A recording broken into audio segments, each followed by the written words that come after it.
യദ്ദർശനം നിഖിലദുഃഖഹരം പവിത്രം യത്പാദപങ്കജരജാംസ്യഗനാശകാനി ധാത്രീ പുമർത്തനിജയസ്യ ച യത്കൃപാ ശ്രീനാരായണം മുനിവരം തമഹം നമാമി.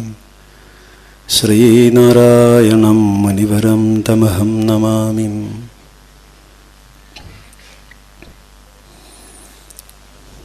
ഇവിടെ സന്നിഹിതരായിരിക്കുന്ന പൂജ്യരായ സന്യാസി ശ്രേഷ്ഠന്മാർക്ക് എൻ്റെ വിനീതമായ പ്രണാമം.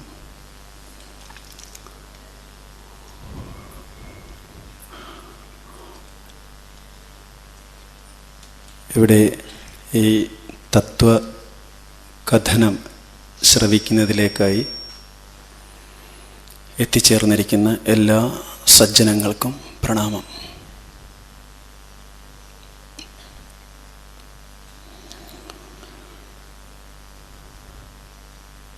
മറ്റെങ്ങും ഇല്ലാത്ത, മറ്റെവിടെയും കാണാത്ത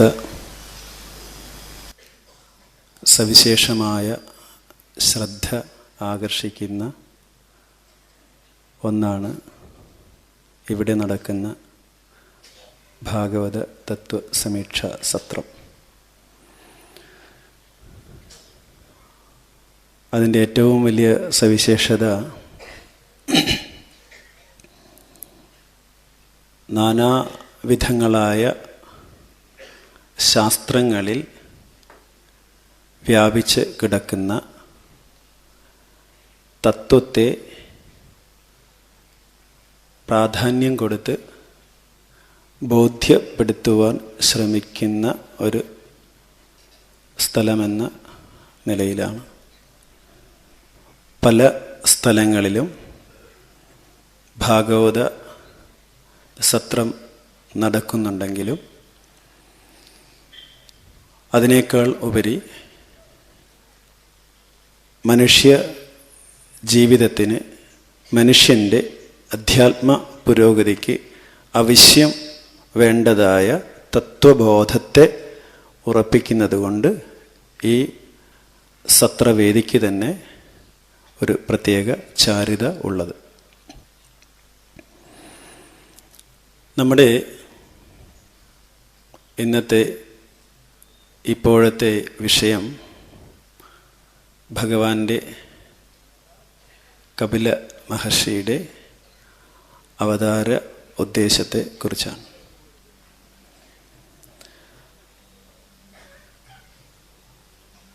അധ്യാത്മശാസ്ത്രങ്ങൾ മുഴുവൻ ഉദ്ഘോഷിക്കുന്ന വേദാന്തത്തെ, അറിവിൻ്റെ അന്തത്തെ, അറിവിൻ്റെ അവസാനമായിരിക്കുന്ന ആ പരബ്രഹ്മ സ്വരൂപത്തെ പ്രാപിക്കുന്നതിലേക്കായി, ആ അറിവിൻ്റെ നിറവിൽ ജീവിതത്തെ പ്രകാശവത്താക്കുന്നതിന് വേണ്ടി വളരെ ലളിതമായ രീതിയിൽ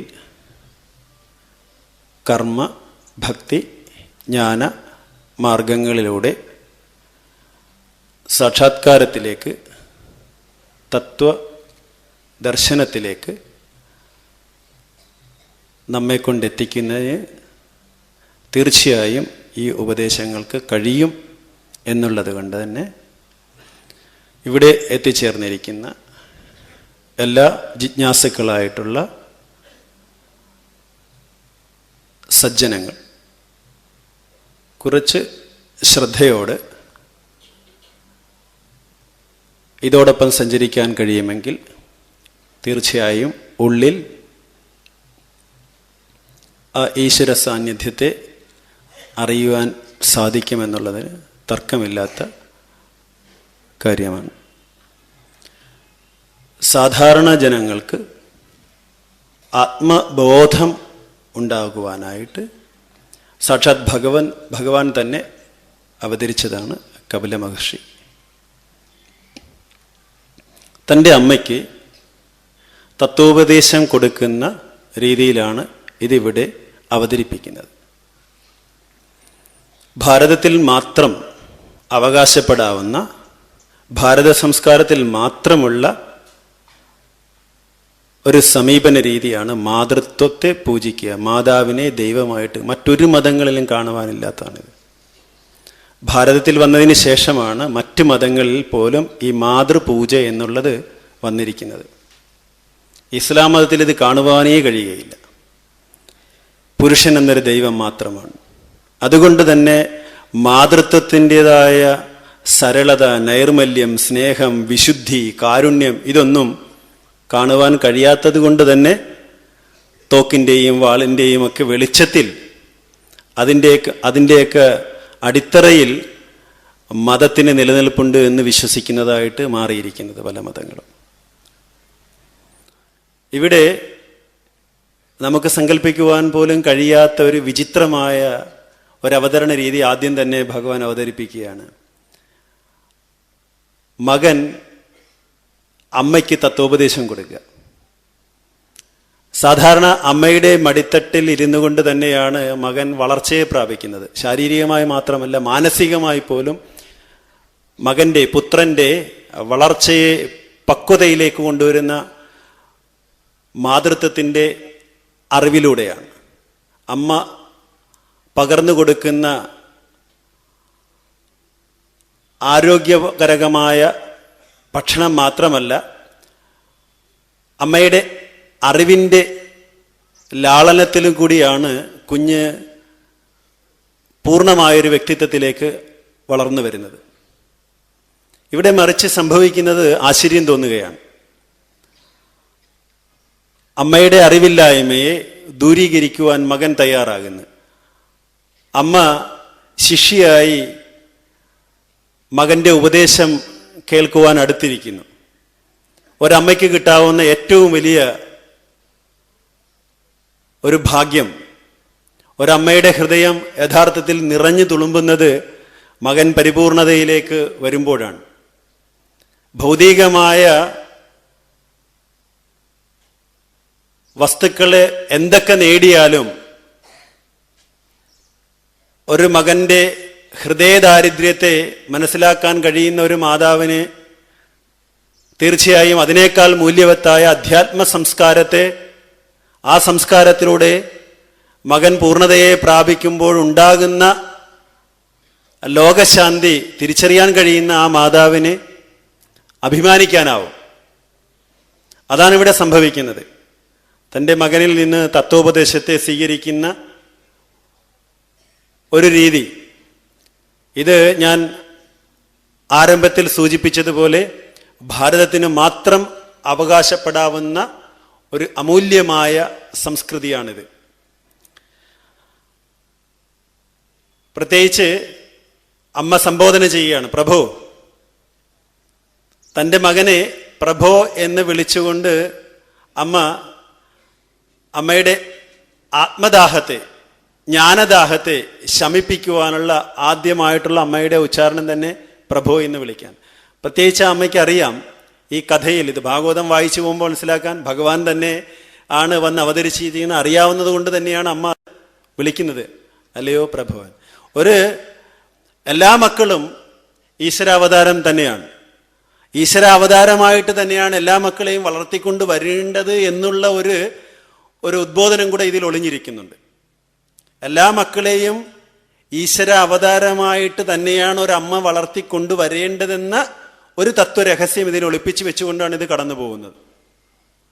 ഇക്കാലത്ത് പിറക്കുന്ന കുട്ടികൾക്കും ഇതേപോലെ തത്വബോധമുള്ളവരാക്കി കൊണ്ടുവരേണ്ടതിൻ്റെ ഒരു കർത്തവ്യം തങ്ങളിൽ അവശേഷിച്ചിട്ടുണ്ട് എന്നുള്ളൊരു ബോധം അമ്മമാർക്ക് മനസ്സിലാകേണ്ടതാണ്, അമ്മമാർ ഓർത്തിരിക്കേണ്ടതാണ്.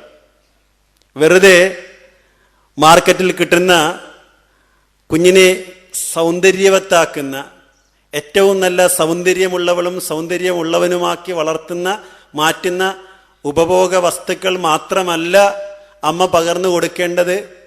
ജനിക്കുന്നതിന് മുമ്പ് തന്നെ, ഗർഭത്തിലായിരിക്കുമ്പോൾ തന്നെ തത്വബോധത്താൽ പ്രകാശമാനമായ ഒരു പുത്രനായിരിക്കണം പിറക്കേണ്ടതെന്ന അമ്മയുടെ ആ ആഗ്രഹത്തിൻ്റെ സാക്ഷാത്കാരമായിട്ട് പുറത്തു വന്ന ആ കുട്ടി ഈ ലോകത്തിൻ്റെ, സമൂഹത്തിൻ്റെ ഗർഭപാത്രത്തിൽ വീണ്ടും സങ്കുചിതനായി വളരുകയല്ല, മറിച്ച് ഈ സങ്കുചിതമായ, ഈ പരിമിതമായ, ജീർണിച്ച, നാശം സംഭവിച്ചുകൊണ്ടിരിക്കുന്ന ഈ സമൂഹത്തിൻ്റെ പരിമിതമായ സീമകൾക്കപ്പുറത്തേക്ക് ഉയർന്നു നിൽക്കുന്ന ഒന്ന് തന്നെയാണ് തൻ്റെ മകൻ എന്നുള്ള ബോധം അമ്മയ്ക്കുണ്ടാവണം. ഇങ്ങനെ നിരവധി ഈ ആധുനിക ജീവിതത്തിൽ, ഈ കമ്പ്യൂട്ടർ യുഗത്തിൽ നമ്മുടെ അകക്കണ്ണ് തുറപ്പിക്കുന്ന, നമ്മുടെ മസ്തിഷ്കത്തിൽ പുതിയ ചിന്തകളെ ഉണർത്തുന്ന നിരവധി ചിന്തകൾ ക്രോഡീകരിച്ചുകൊണ്ടാണ് ഈ അധ്യായം കടന്നു പോകുന്നത്, ഈ കപിലോപദേശം കടന്നു പോകുന്നത്.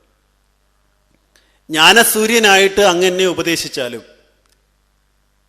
സൂര്യപ്രകാശത്താൽ പ്രഭാതത്തിൽ സൂര്യോദയത്തിന് മുമ്പ് തന്നെ പ്രകൃതി ഉണരാൻ വെമ്പുന്നത് സൂര്യോദയത്തിന് മുമ്പ് ഉണരുന്നവർക്ക് മനസ്സിലാക്കാൻ കഴിയും. പക്ഷിമൃഗാദികളെല്ലാം തന്നെ, വൃക്ഷലതാദികളെല്ലാം തന്നെ കതിരവന്റെ വരവിനായി ഉണർന്നു വരുന്നത് കാണുവാൻ കഴിയും.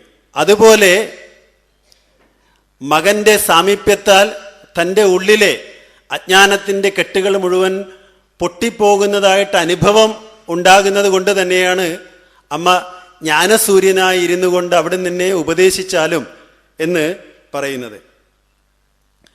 അപ്പോൾ മകൻ അമ്മയോട് പറയുകയാണ്, വിവേകാനന്ദ സ്വാമിയുടെ ജീവിതത്തിൽ വിവേകാനന്ദ സ്വാമിയുടെ അമ്മ വിവേകാനന്ദ സ്വാമിയെക്കുറിച്ച് ഓർത്ത് അഭിമാനിക്കുന്ന സന്ദർഭങ്ങളുണ്ട്. കാരണം ഇങ്ങനെ ഒരു സിംഹത്തിനെ പ്രസവിച്ചതിൽ. കാരണം ഇന്ന് പല കുട്ടികളും കുടുംബത്തിനും നാടിനും ആ സമൂഹത്തിനും സമുദായത്തിനും രാഷ്ട്രത്തിനും ഭീഷണിയായിക്കൊണ്ടിരിക്കുകയാണ്. ഇങ്ങനെ ഒരുത്തൻ എൻ്റെ വയറ്റിൽ ജനിച്ചു പോയല്ലോ എന്ന് പരിതപിക്കുന്ന അമ്മമാരാണ് ഇന്ന് കൂടുതലുള്ളത്. ഇവിടെ മറിച്ച് വിവേകാനന്ദ സ്വാമിയുടെ അമ്മ അഭിമാനിക്കുകയാണ്, സിംഹതുല്യനായൊരു മകനെ പ്രസവിക്കാൻ കഴിഞ്ഞതിലുള്ള ഭാഗ്യത്തെ ഓർത്തുകൊണ്ട്. കാരണം ഭാരതത്തെ, ലോകത്തെ മുഴുവൻ അധ്യാത്മദർശനത്തിൻ്റെ വെളിച്ചത്തിൽ പിടിച്ചു കുലുക്കുവാൻ പറ്റുന്ന ശക്തി ഉള്ളവനായിട്ട് വിവേകാനന്ദ സ്വാമി വളർന്നതുകൊണ്ട് ആ ശക്തി മുഴുവൻ സമാഹരിച്ചത് ആ അമ്മ ഗർഭിണിയായിരിക്കുമ്പോഴാണ്. ഒരു മകനിലൂടെ തൻ്റെ ആഗ്രഹത്തെ പൂർത്തീകരിക്കുന്ന അമ്മയുടെ ചാരിതാർത്ഥ്യത്തെ പറഞ്ഞറിയിക്കാനാവുകയില്ല. ഒരമ്മ ഒരു കുട്ടിക്ക് ജന്മം നൽകുമ്പോൾ ഉണ്ടാകുന്നതിനേക്കാൾ 100 മടങ്ങ് ഇരട്ടി സംതൃപ്തി ആ അമ്മയ്ക്ക് കിട്ടുന്നതാണ് ലോകം തൻ്റെ മകൻ്റെ മുന്നിൽ തലകുനിക്കുന്നത് കാണുമ്പോഴുണ്ടാകുന്ന സംതൃപ്തി. അത് വിവേകാനന്ദ സ്വാമിയുടെ ജീവിതത്തിൽ ആ അമ്മയും മകനും തമ്മിലുള്ള ബന്ധം നമുക്ക് മനസ്സിലാക്കാൻ കഴിയും. ഇതുപോലെ ഇവിടെ ഈ അമ്മ മകനോട് ജ്ഞാനത്തിന് വേണ്ടി യാചിക്കുകയാണ്. അപ്പോൾ മകൻ പറയുകയാണ്, അമ്മേ, ബന്ധനത്തിനും മോക്ഷത്തിനും കാരണം ചിത്തം തന്നെയാണ്, മനസ്സ് തന്നെയാണ്. മനസ്സാണ്, ഭഗവത്ഗീതയിൽ അത് പറയുന്നുണ്ട്, ഈ മനസ്സിനെ ബന്ധുവായിട്ട് കൂടെ കൂട്ടാം, അല്ലെങ്കിൽ ഇത് ശത്രുവായിട്ട് നമ്മുടെ കൂടെ ഉണ്ടായിരിക്കും. അത് നമ്മളാണ് അതിനെ തിരഞ്ഞെടുക്കേണ്ടത്. അപ്പോൾ ചിത്തം തന്നെയാണ് ബന്ധത്തിനും അതുപോലെ തന്നെ മോക്ഷത്തിനും കാരണമായിരിക്കും. അഹം മമ എന്നുള്ളതിൽ നിന്നാണ് ഈ രീതിയിലുള്ളൊരു ചിത്തം ഉണ്ടായി വരുന്നത്, ഈ രീതിയിലുള്ള മനസ്സുണ്ടായി വരുന്നത്. ഞാനെന്നും എൻ്റേതെന്നുമുള്ള ഈ സ്വാർത്ഥതയിൽ നിന്നാണ് ഇത്തരത്തിലുള്ള ഒരു ചിത്തം രൂപപ്പെട്ടു വരുന്നത്. മനസ്സ് ഈ സ്വാർത്ഥതയിൽ നിന്ന്, ഈ മമതയിൽ നിന്ന് നിർമുക്തമാകുമ്പോൾ അത് സമത്വം എന്ന യോഗത്തെ പ്രാപിക്കുന്നു എന്ന് കപില മഹർഷി പറയുകയാണ്. ഈ മമതയിൽ നിന്ന് മനസ്സിനെ മാറ്റുവാൻ കഴിയുമ്പോൾ, മാറുമ്പോൾ സ്വാഭാവികമായും ചിത്തം സമാധിയെ പ്രാപിക്കുന്നു. മറ്റൊരു ശാസ്ത്രത്തിൽ പറയുകയാണ്, ദക്ഷരസ്ഥ ഭവേൻ മൃത്യു ത്രക്ഷരം ബ്രഹ്മശാശ്വതം മമേതിജ ഭവേൻ മൃത്യു ന മമേതിജ ശാശ്വതം. 2 അക്ഷരമാണ് മൃത്യുവിന് കാരണമായിരിക്കുന്നത്. 3 അക്ഷരം ശാശ്വതമായ ബ്രഹ്മപദത്തിന് കാരണമായിരിക്കുന്നു. ഏതാണ് ആ 2 അക്ഷരം? മമേതി, മമ, മമ, ഞാൻ, ഞാൻ, എൻ്റേത് എന്നുള്ള ഈ 2 അക്ഷരം മരണത്തിന് കാരണമായിരിക്കുകയാണ്. അത് നമ്മെ മരണത്തിലേക്ക് നയിക്കുകയാണ്, നമ്മൾ അധോഗതിയിലേക്ക് നയിക്കുകയാണ്. ഇന്ന് സ്വാർത്ഥത വളർന്ന് പന്തലിച്ച് ലോകത്തെ ആകമാനം കൂരിരുട്ടിലേക്ക് നയിക്കുന്നതായിട്ട് നമുക്ക് കാണുവാൻ കഴിയുന്നുണ്ട്. നമ്മുടെ ഉള്ളിലെ സ്വാർത്ഥത തന്നെ ഇരുട്ടായി ഭീകരമായ രൂപം കൊണ്ട് നമ്മെ തന്നെ നശിപ്പിക്കുന്നത് ചിന്താശീലരായിട്ടുള്ള ആൾക്കാർക്ക് കാണുവാൻ കഴിയുന്നത് കൊണ്ട് തന്നെയാണ് ഇതുപോലുള്ള സത്രവേദികളിൽ നിന്നും സംസ്കാരത്തെ, ഒരല്പമെങ്കിലും സംസ്കാരമുള്ളവന് എന്തെങ്കിലുമൊക്കെ ഗ്രഹിക്കാനും ഈ മമത എന്ന ദുർഭൂതത്തെ, ഞാൻ എന്ന ഈ അഹംഭാവത്തെ, ഈ സ്വാർത്ഥതയെ ദൂരീകരിക്കാൻ കഴിയുമ്പോഴുണ്ടാകുന്ന ആനന്ദവുമായിട്ട് തിരിച്ചു പോകാൻ കഴിയുന്നത്. ഇനി നമമേതി ശാശ്വതം, നമഹ എന്ന് പറയുന്നത് തന്നെയാണ് ശാശ്വതമായ, ആ മൂന്നക്ഷരമാണ് ശാശ്വതമായ ബ്രഹ്മത്തിലേക്ക് നമ്മെ നയിക്കുന്നത് എന്ന്. പൂജാരി, ക്ഷേത്രത്തിൽ പൂജ നടത്തുന്ന ആള് വിഗ്രഹത്തിന്റെ മുന്നിലിരുന്ന് പുഷ്പത്തെ നമഹ എന്ന് അർച്ചിക്കുന്നത് നമ്മൾ കാണുന്നുണ്ട്. പക്ഷെ അവിടെ ഒരിക്കലും അയാൾക്ക് മുക്തി ലഭിക്കുന്നില്ല. നമമ എന്നുള്ള ഭാവത്തോടുകൂടിയല്ല, ഞാനല്ല, എല്ലാം നീ തന്നെയാണ് എന്നുള്ള ഭാവത്തോടുകൂടിയല്ല അവിടെ പൂജ നടത്തുന്നത്. അത് വെറും ഒരു അധരവ്യായാമമായിട്ട് അധപ്പതിക്കുകയാണ് കാലം കൊണ്ട് സംഭവിച്ചത്. ഇവിടെ കപില മഹർഷി പറയുന്നത്, അമ്മേ, ഈ മമ എന്നുള്ള 2 വാക്യമാണ് സർവ്വദുഃഖത്തിനും കാരണമായിരിക്കുന്നത്. സ്വാഭാവികമായും വിശുദ്ധമായ ഈശ്വരനോട് ചേർന്ന് നിൽക്കുന്ന ചിത്തത്തെ സ്വാർത്ഥതയിലേക്ക് വലിച്ചിഴയ്ക്കുന്നത് ഈ മമ എന്ന ഭാവമാണ്, ഞാൻ എന്ന ഭാവമാണ്, എൻ്റേതെന്ന ഭാവമാണ്. അതിനെയാണ് അമ്മേ ഇല്ലാതാക്കേണ്ടത്. ജ്ഞാനത്തിൻ്റെ പ്രഥമപടിയായി, ആദ്യപടിയായി നാം സ്വീകരിക്കേണ്ടത് ഈ ആശയത്തെയാണ്. മമ എന്നുള്ള, ഞാൻ എന്നുള്ള ഭാവത്തെ ഉപേക്ഷിക്കുക എന്ന ആശയത്തെയാണ് ജ്ഞാന ആരംഭത്തിലേക്ക് പ്രവേശിക്കുന്ന ഒരു സാധകൻ ആദ്യമായി ചെയ്യേണ്ടത്. ഇത് ഒരു കുഞ്ഞിന് ജന്മം നൽകിയ അമ്മയുടെ, ഇന്ന് ഒരിക്കലും ഒരമ്മയ്ക്ക് അങ്ങനെ ആഗ്രഹിക്കാനാവുകയില്ല. എത്ര ഭാഗവത സത്രത്തിൽ പോയി ആ കഥകളൊക്കെ കേട്ടാൽ ഒരമ്മയ്ക്ക് ജ്ഞാനമുണ്ടാവണമെന്നില്ല.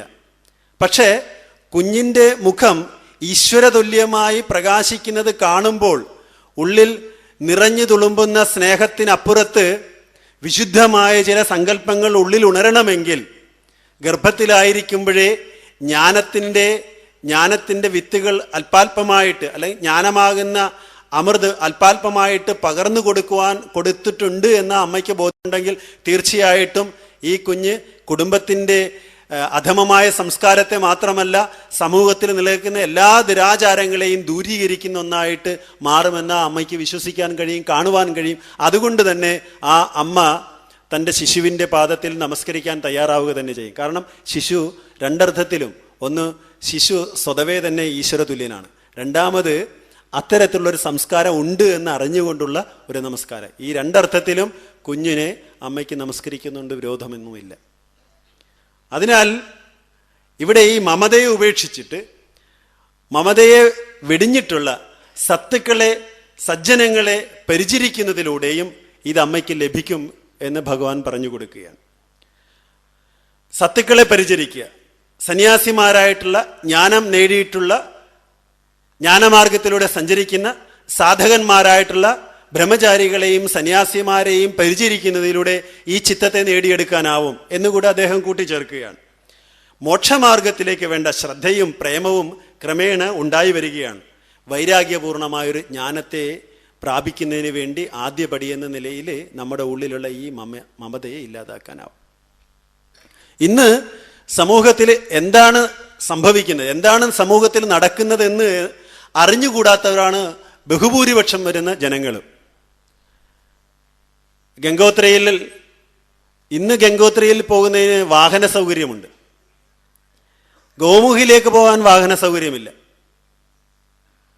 ഗോമുഖിയിലേക്ക് പോകുന്ന വളരെ ഇടുങ്ങിയ ചെറിയ വഴികളിലൂടെയാണ്. ഇന്നും ഏതാണ്ട് ശബരിമല തീർത്ഥാടകരെ പോലെ ഗോമുഖയിൽ നിന്നും ഗംഗാജലത്തെ കരസ്പർശമേൽക്കാതെ തന്നെ കോരിയെടുത്ത് നിലത്ത് വയ്ക്കാതെ, ഇരുമുടിക്കെട്ട് നിലത്ത് വയ്ക്കാത്തതുപോലെ ഈ ജലത്തെ നിലത്ത് വയ്ക്കാതെ തലയിലോ തോളിലോ ചുമന്നു കൊണ്ടുപോയി തൻ്റെ ഗ്രാമത്തിലെ ക്ഷേത്രങ്ങളിൽ അഭിഷേകം ചെയ്യുന്ന ഒരു തീർത്ഥാടന സ്വഭാവം ഇന്നുമുണ്ട്. അത് ഏത് മാസമാണെന്ന് കൃത്യമായിട്ട് എനിക്ക് ഓർമ്മയില്ല. പക്ഷെ ഞാനും ഗംഗോത്രിയിൽ താമസിച്ചിരുന്നപ്പോൾ കണ്ടിട്ടുള്ളതാണ്. ധാരാളം തീർത്ഥാടകർ വന്നു പോകാറുണ്ട്. പണ്ട് കാലത്ത് ഇതുപോലെ ഗംഗോത്രിയിലേക്ക്, ഗോമുഖിയിലേക്ക് തീർത്ഥാടകർ നടന്നു പോവുകയാണ്. അച്ഛനും അമ്മയും കുട്ടിയും അടങ്ങുന്ന ഒരു സംഘം ഇങ്ങനെ പോകുന്നു. അതിന് മുന്നേ കുറെ തീർത്ഥാടകർ പോകുന്നു, പുറകെ കുറെ തീർത്ഥാടകർ പോകുന്നു. അപ്പോൾ ഈ അച്ഛനും അമ്മയും കുട്ടിയും അടങ്ങുന്ന ആ 3 പേരായിട്ടുള്ള തീർത്ഥാടകരിൽ കുട്ടിക്ക് 2 പോകണം എന്ന വിഷമമുണ്ടായി. അപ്പോൾ അമ്മയോടാണ് ആവശ്യപ്പെട്ടത്, അമ്മ എനിക്ക് ഇങ്ങനെ 2 പോകണം. പക്ഷെ അതിനെ വഴിയിൽ നിന്ന് മാറ്റിയിരുത്തുവാനുള്ള സൗകര്യമില്ല. ഇടുങ്ങിയ വഴിയിൽ ഒരു വശത്ത് വളരെ ചെങ്കുത്തായ കയറ്റവും ഒരു വശത്ത് അഗാധമായ ഗർത്തം, താഴെ കാലൊന്ന് തെറ്റിയാൽ ഒലിച്ചു പോകുന്ന രീതിയിൽ ബലമില്ലാത്ത മണ്ണാണ് ഹിമാലയത്തിലെ മണ്ണ്. അതുകൊണ്ട് തന്നെ വളരെ സൂക്ഷിച്ച് വേണം അതിൻ്റെ അരികിലേക്ക് പോകുവാൻ. പക്ഷെ ഈ കുട്ടിയെ 2 പോകേണ്ടത് ആവശ്യമായതുകൊണ്ട് തന്നെ അച്ഛനും അമ്മയും കുട്ടിയെ 2 പേരുടെയും നടുക്ക് നിർത്തി വഴിയിൽ തന്നെ കാര്യം സാധിക്കുകയാണ്. പക്ഷെ കൊച്ചിൻ്റെ 2 പോയ അമേദ്യം ഇങ്ങനെ വഴിയിൽ കിടക്കുന്നത് പുറകെ വരുന്ന തീർത്ഥാടകർക്ക് ദോഷമുണ്ടാക്കും, അവരിതിൽ ചവിട്ടുകയാണെങ്കിൽ അത് അശുദ്ധമാകുമല്ലോ എന്നൊക്കെ ഓർത്ത് ഈ അമ്മയും അച്ഛനും വിഷമിക്കുകയാണ്. അങ്ങനെ വിഷമസന്ധിയിൽ നിൽക്കുമ്പോൾ അമ്മയുടെ മനസ്സിൽ പെട്ടെന്നൊരാശയമുണ്ടായി. അമ്മ പറഞ്ഞു, അതിനെന്താ, ഗോമുഖിയിൽ അർച്ചിക്കുവാനുള്ള പുഷ്പം നമ്മൾ കരുതിയിട്ടുണ്ടല്ലോ, അതെടുത്ത് കൊച്ചിൻ്റെ അപ്പിയുടെ പുറത്തേക്ക് അങ്ങ് ഇടാം. ഇത് തിരുവനന്തപുരം ഭാഷയാണ് അപ്പി എന്ന്. അത് കുഞ്ഞുങ്ങളെയും വിളിക്കും, കുഞ്ഞിൻ്റെ അപ്പിയെയും വിളിക്കും അപ്പിയെന്ന്. ഒരുത്തൻ പെണ്ണ് കാണാൻ വന്ന് പെണ്ണിനെയും അപ്പിന്ന് വിളിക്കാറുണ്ട്. ചെറുക്കൻ വന്ന് വീട്ടിലിരിക്കുകയാണ്. അപ്പോൾ പെണ്ണിനെ കൊണ്ടുവന്ന് മുന്നിൽ നിർത്തി. എന്നിട്ട് ചെറുക്കൻ ചായ എടുത്ത് കുടിച്ച ഉടനെ ചെറുക്കൻ്റെ അച്ഛൻ, പെണ്ണിൻ്റെ അച്ഛൻ പറയുകയാണ്, അപ്പിയിട്ട ചായയാണ്, നല്ല ടേസ്റ്റ് അല്ലേ എന്ന്. ചെറുക്കൻ അതവിടെ വെച്ചിട്ട് അപ്പം തന്നെ ഇറങ്ങിപ്പോയി. അവൻ വിചാരിച്ചത് അപ്പിയിട്ട, പക്ഷേ ഇവിടെ അപ്പി എന്നതുകൊണ്ട് ഉദ്ദേശിച്ചത് പെണ്ണിനെയാണെന്നുള്ളത് അവന് പെട്ടെന്ന് ക്ലിക്ക് ചെയ്തില്ല. ഇതുപോലെ തിരുവനന്തപുരം ഭാഷയാണ് ഈ അപ്പി എന്ന് പറയുന്നത്. അപ്പോൾ അപ്പിയുടെ പുറത്ത് ഈ പൂ എടുത്തിട്ടങ്ങ് മൂടി. പുറകെ വരുന്ന തീർത്ഥാടകർ ഇത് കാണുന്നുണ്ടായിരുന്നു. അവരും അവിടെ പുഷ്പം ഇട്ടുകൊണ്ടേയിരുന്നു. അമ്മയും അച്ഛനും കുട്ടിയും ഗോമുഖി ദർശനം കഴിഞ്ഞ് തിരിച്ചു വരുമ്പോൾ അവിടുത്തെ ഒരു പണ്ടാരി അവിടെ പൂജ നടത്തിക്കൊണ്ടിരിക്കുകയാണ്. പൂക്കളുടെ എല്ലാം അടിയിൽ കൊച്ചിൻ്റെ അപ്പിയാണെന്നുള്ള കാര്യം ആർക്കും അറിയില്ല. ഏതാണ്ട് ഇതേ അവസ്ഥയാണ് ഇന്നത്തെ ബഹുഭൂരിപക്ഷം വരുന്ന ഹൈന്ദവ ജനതയുടെ മനോഭാവം. എന്താണ് സംഭവിക്കുന്നതിനെക്കുറിച്ച് യാതൊരു ബോധവുമില്ല. ഈ വേദിയിൽ പ്രഗത്ഭരായ പണ്ഡിതന്മാരാൽ തത്വപ്രവചനം കേൾക്കുമ്പോഴും ഇവിടെ അവർ ഉദ്ദേശിക്കുന്നത് തങ്ങളുടെ ഹൃദയത്തിൽ അടിഞ്ഞുകൂടിയിരിക്കുന്ന സങ്കുചിത മനോഭാവത്തെ എന്നേക്കുമായി ദൂരീകരിക്കുകയും ഉള്ളിലുള്ള ആത്മപ്രകാശത്തെ സർവേന്ദ്രിയങ്ങളിലൂടെയും പ്രകാശിപ്പിക്കുകയും ചെയ്യേണ്ടതാണെന്നുള്ള ബോധം ഉണ്ടാക്കുവാൻ വേണ്ടിയാണ് പൂജ്യനായ ഇതിൻ്റെ കർത്താവായിരിക്കുന്ന ശ്രേഷ്ഠ സ്വാമിജി ഇത് എല്ലാ വർഷവും വളരെയധികം വിശാലമായ പരസ്യം കൊടുത്തുകൊണ്ട് തന്നെ ഇതിവിടെ അവതരിപ്പിക്കുന്നത്, ഭൂമാനന്ദ തീർത്ഥജി മഹാരാജ്. അപ്പൊ ഇവിടെ വരുന്ന ഓരോരുത്തരുടെയും ഉള്ളിൽ ആത്മപ്രകാശം ഉണ്ടാകുക, അത് കൊണ്ടുവരേണ്ടതല്ല, ഉള്ളിൽ സംഭവിക്കേണ്ടതാണ്. അതാണ് ഇവിടെ എന്താണ് സംഭവിക്കുന്നതെന്ന് അറിഞ്ഞുകൂടാത്ത അമ്മയ്ക്ക് ഈ പ്രപഞ്ചം, അതുപോലെ തന്നെ നമുക്ക് അപ്രാപ്യനെന്ന് വിശേഷിപ്പിക്കുന്ന ഈശ്വരൻ, എൻ്റെ ഉള്ളിലെ സംഘർഷഭരിതമായ മനസ്സ്, സങ്കുചിതമായ മനോഭാവം കൊണ്ടുണ്ടാകുന്ന ദുഃഖം, ഇതെല്ലാം കൊണ്ട് കപില മഹർഷിയുടെ അമ്മയ്ക്കുണ്ടാകുന്ന മനോദുഃഖം തൻ്റെ മകൻ്റെ സാക്ഷാത്കാരത്താൽ പ്രകാശവത്തായ മകൻ്റെ മുഖകമലത്തിൽ നോക്കി ഹൃദയം കൊണ്ട് ചിരിച്ച അമ്മ ചോദിക്കുകയാണ്, മകനെ, ഈശ്വരാവതാരമാണ് എന്ന് അറിയാമെന്നത് തന്നെ അമ്മ ചോദിക്കുകയാണ്, അമ്മേ, മകനെ, എനിക്ക് ഈ ദുഃഖത്തെ എങ്ങനെ ഇല്ലാതാക്കാനാവുമെന്ന്. അപ്പൊ നമ്മൾ ആലോചിക്കേണ്ടത്, നമ്മുടെ ഈ സങ്കുചിതത്വത്തെ ഇല്ലാതാക്കുവാൻ, ഈ സ്വാർത്ഥതയെ പരിപൂർണമായിട്ട് ഇല്ലാതാക്കുവാൻ ഇവിടെ ഈ തത്വാംശത്തെയാണ് നമ്മൾ സ്വീകരിക്കേണ്ടത്. ഈ കഥയെ വിട്ടുകളയുക, അതിലെന്താണ് ഉൾക്കൊള്ളിച്ചിരിക്കുന്നതിനെ മാത്രം എടുത്തുകൊണ്ട് പോകാൻ നമുക്ക് കഴിയുമെങ്കിൽ തീർച്ചയായിട്ടും അത് മാത്രം മതിയാകും ഒരു മാസം ധ്യാനിക്കുവാൻ. ഒരു തത്വത്തെ നമ്മുടെ ഉള്ളിലേക്ക് കിട്ടിക്കഴിഞ്ഞാൽ, ബുദ്ധദേവൻ പറയുന്നത് പോലെ, വിവേകി ഒരു കാര്യം ഗ്രഹിച്ചാൽ അതിനെ അകതാരിൽ അണച്ച് പ്രവൃത്തിയിലേക്ക് വരുത്തും. വിഡ്ഢി ഒരു കാര്യം ഗ്രഹിച്ചു കഴിഞ്ഞാൽ അതിനെ പ്രവചിച്ചുകൊണ്ട് നടക്കും. എന്ന് വിചാരിച്ച് ഞാൻ പ്രവചിക്കുകയാണ് എന്ന് നിങ്ങൾ ചിന്തിക്കേണ്ട. വിഡ്ഢിയൊരു കാര്യം ഗ്രഹിച്ചാൽ അത് പ്രവചിച്ചോണം. അതുകൊണ്ട് സ്വാമി പ്രവചിച്ചോട്ടെ എന്നുള്ള ചിന്തയിലല്ല, നമ്മൾ കൂടുതൽ പറയുക എന്നുള്ള നിലയിലല്ല, മറിച്ച് നമ്മുടെ പ്രവൃത്തിയിൽ, അതും നമ്മുടെ ഉള്ളിലെ ആത്മഭാവത്തെ പ്രകാശിപ്പിക്കുക എന്നുള്ളതാണ്. ആ പ്രകാശത്തെ സർവപ്രവർത്തികളിലൂടെയും പ്രതിഫലിപ്പിക്കുക, ഇതാണ് ഇവിടെ ഉദ്ദേശിക്കുന്നത്. സ്വാർത്ഥത ഇല്ലാതാകുമ്പോൾ സ്വാഭാവികമായും പഞ്ചേന്ദ്രിയങ്ങളിലൂടെ നമ്മുടെ ആത്മപ്രകാശം പ്രതിഫലിക്കുക തന്നെ. പ്രതിഫലിപ്പിക്കുവാൻ വേണ്ടി ഒരു പരിശ്രമത്തിന്റെ ആവശ്യമില്ല എന്ന് മനസ്സിലാക്കണം. ബോധപൂർവമായൊരു പരിശ്രമം അവിടെ വേണ്ടതില്ല.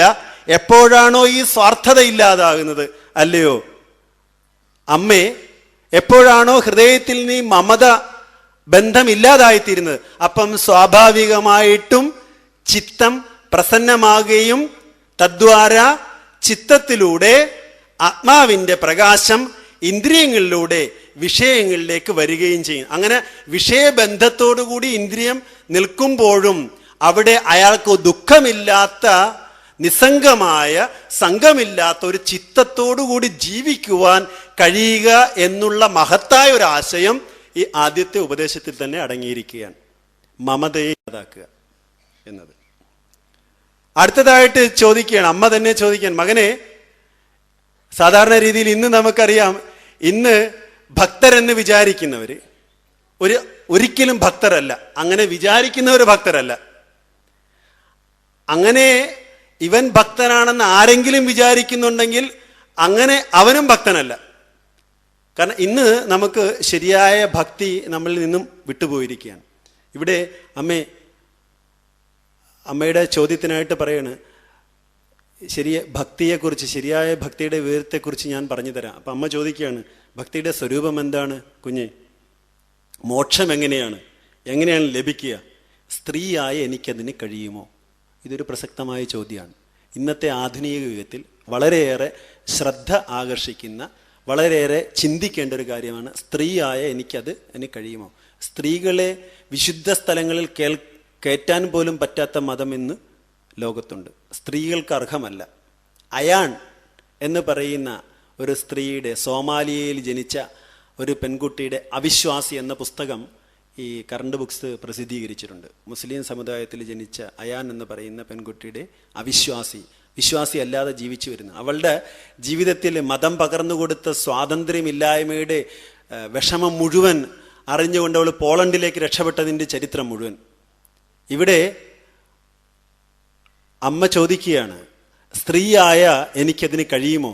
സാക്ഷാത്കാരം നമുക്കറിയാം. ഉപനിഷത്തുകളൊക്കെ പരിശോധിച്ചു കഴിഞ്ഞാൽ ബ്രഹ്മവിദ്യയിൽ പ്രശോഭിതരായിട്ടുള്ള, ബ്രഹ്മവിദ്യയുടെ ജ്ഞാനത്താൽ മൂത്ത് പഴുത്ത് പാകം വന്ന സ്ത്രീരത്നങ്ങൾ ഉപനിഷത്തിന്റെ കാലഘട്ടത്തിൽ ജീവിച്ചിരുന്നത് നമുക്ക് കാണുവാൻ കഴിയും. ഉപനിഷത്ത് സംസ്കൃതിയിലൂടെ പതിയെ ഒരു ചെറിയ സഞ്ചാരം നടത്തി നോക്കുകയാണെങ്കിൽ കാണാൻ കഴിയും. ജാതി മതഭേദങ്ങളൊന്നുമില്ലാതെ തന്നെ ഈ അമരവിദ്യയെ സ്വായത്തമാക്കിയവരുടെ അടുത്തേക്ക് ജാതിയിൽ ഉയർന്നവരായിട്ടുള്ളവരും അല്ലാത്തവരായിട്ടുള്ളവരും ഒക്കെ ഏത് ജാതിയാണോ ഏത് മതമാണോ എന്ന് നോക്കാതെ, ഏത് വിശ്വാസമാണെന്ന് നോക്കാതെ, തത്വദർശനത്താൽ പ്രകാശവത്തായിട്ടുള്ള സ്ത്രീയെന്നോ പുരുഷനെന്നോ നോക്കാതെ പോയി അഭയം പ്രാപിച്ചിട്ടുള്ള ചരിത്രം നമ്മുടെ പുരാണങ്ങളിൽ കാണുവാൻ നമുക്ക് കഴിയും, നമ്മുടെ ഉപനിഷത്തുകളിൽ നമുക്ക് കാണുവാൻ കഴിയും. ഇവിടെ അമ്മ ചോദിക്കുകയാണ്, സ്ത്രീയായ എനിക്കതിന് കഴിയുമോ പ്രഭോ? ഇവിടെയാണ് സാഖ്യയോഗം ഉപദേശിക്കുന്നത്. സാഖ്യയോഗം പൃഥക് ബാലാഹ പ്രവദന്തി, ഭഗവത്ഗീത പറയുന്നു. ഇതിനെ രണ്ടിനെയും രണ്ടായിട്ട് കാണുന്നത് ബാലമനസ്സുകളാണ്. പണ്ഡിതന്മാരായിട്ടുള്ളവർ ഒരിക്കലും ഇതിനെ രണ്ടായിട്ട് കാണുന്നില്ല, ഒന്നായിട്ട് കാണുന്നത്. ഇത് രണ്ടും ഒരേ മാർഗത്തിലേക്ക്, ഒരേ ലക്ഷ്യത്തിലേക്ക് നയിക്കുന്ന വഴികളാണ്. ഇതിനെ രണ്ടായിട്ട് കാണേണ്ടതായില്ല. ലക്ഷ്യമായിരിക്കുന്നത് ഈശ്വര സാക്ഷാത്കാരം എന്നത് തന്നെയാണ്. ഇന്ദ്രിയങ്ങളുടെ സ്വാഭാവികമായിട്ടുള്ള വിഷയ അഭിമുഖമായിട്ടുള്ള ഒഴുക്കിനെ സ്വാഭാവികമായി തന്നെ ആത്മ അഭിമുഖമാകുമ്പോൾ അതിനെ ഭക്തി എന്ന് പറയുകയാണ്. ഇന്ദ്രിയങ്ങളുടെ സ്വാഭാവികമായിട്ടുള്ള ഒഴുക്ക് അധോമുഖമാണ്. അത് സ്വാഭാവികമായും ആത്മാഭിമുഖമാകുമ്പോൾ അതിനെ ഭക്തി എന്ന് പറയുകയാണ് എന്ന് പറയും. അതുകൊണ്ട് തന്നെ ഭക്തി എന്നത് പറയുന്നത് ആത്മ അനുസന്ധാനമാണ്. ഭക്തി ആത്മാനുസന്ധാനമാണ് എന്ന് പറയുന്നു. ആത്മാവിനെ അനുസന്ധാനം ചെയ്യൽ തന്നെയാണ് ഭക്തി. ഇത് സംഭവിക്കാത്തത്രയും കാലം ഏത് അമ്പലത്തിൽ ഏതെല്ലാം തരത്തിലുള്ള വിശ്വാസത്തോടുകൂടി പോയാലും അതിനെ ഭക്തി എന്ന് പറയാൻ കഴിയില്ല. നമ്മുടെ ഹൈന്ദവ പുരാണങ്ങളൊക്കെ പരിശോധിക്കുമ്പോൾ സുബ്രഹ്മണ്യന് മാത്രം ഒരു പ്രത്യേക രോഗമുള്ളതായിട്ട് കാണാൻ കഴിയും.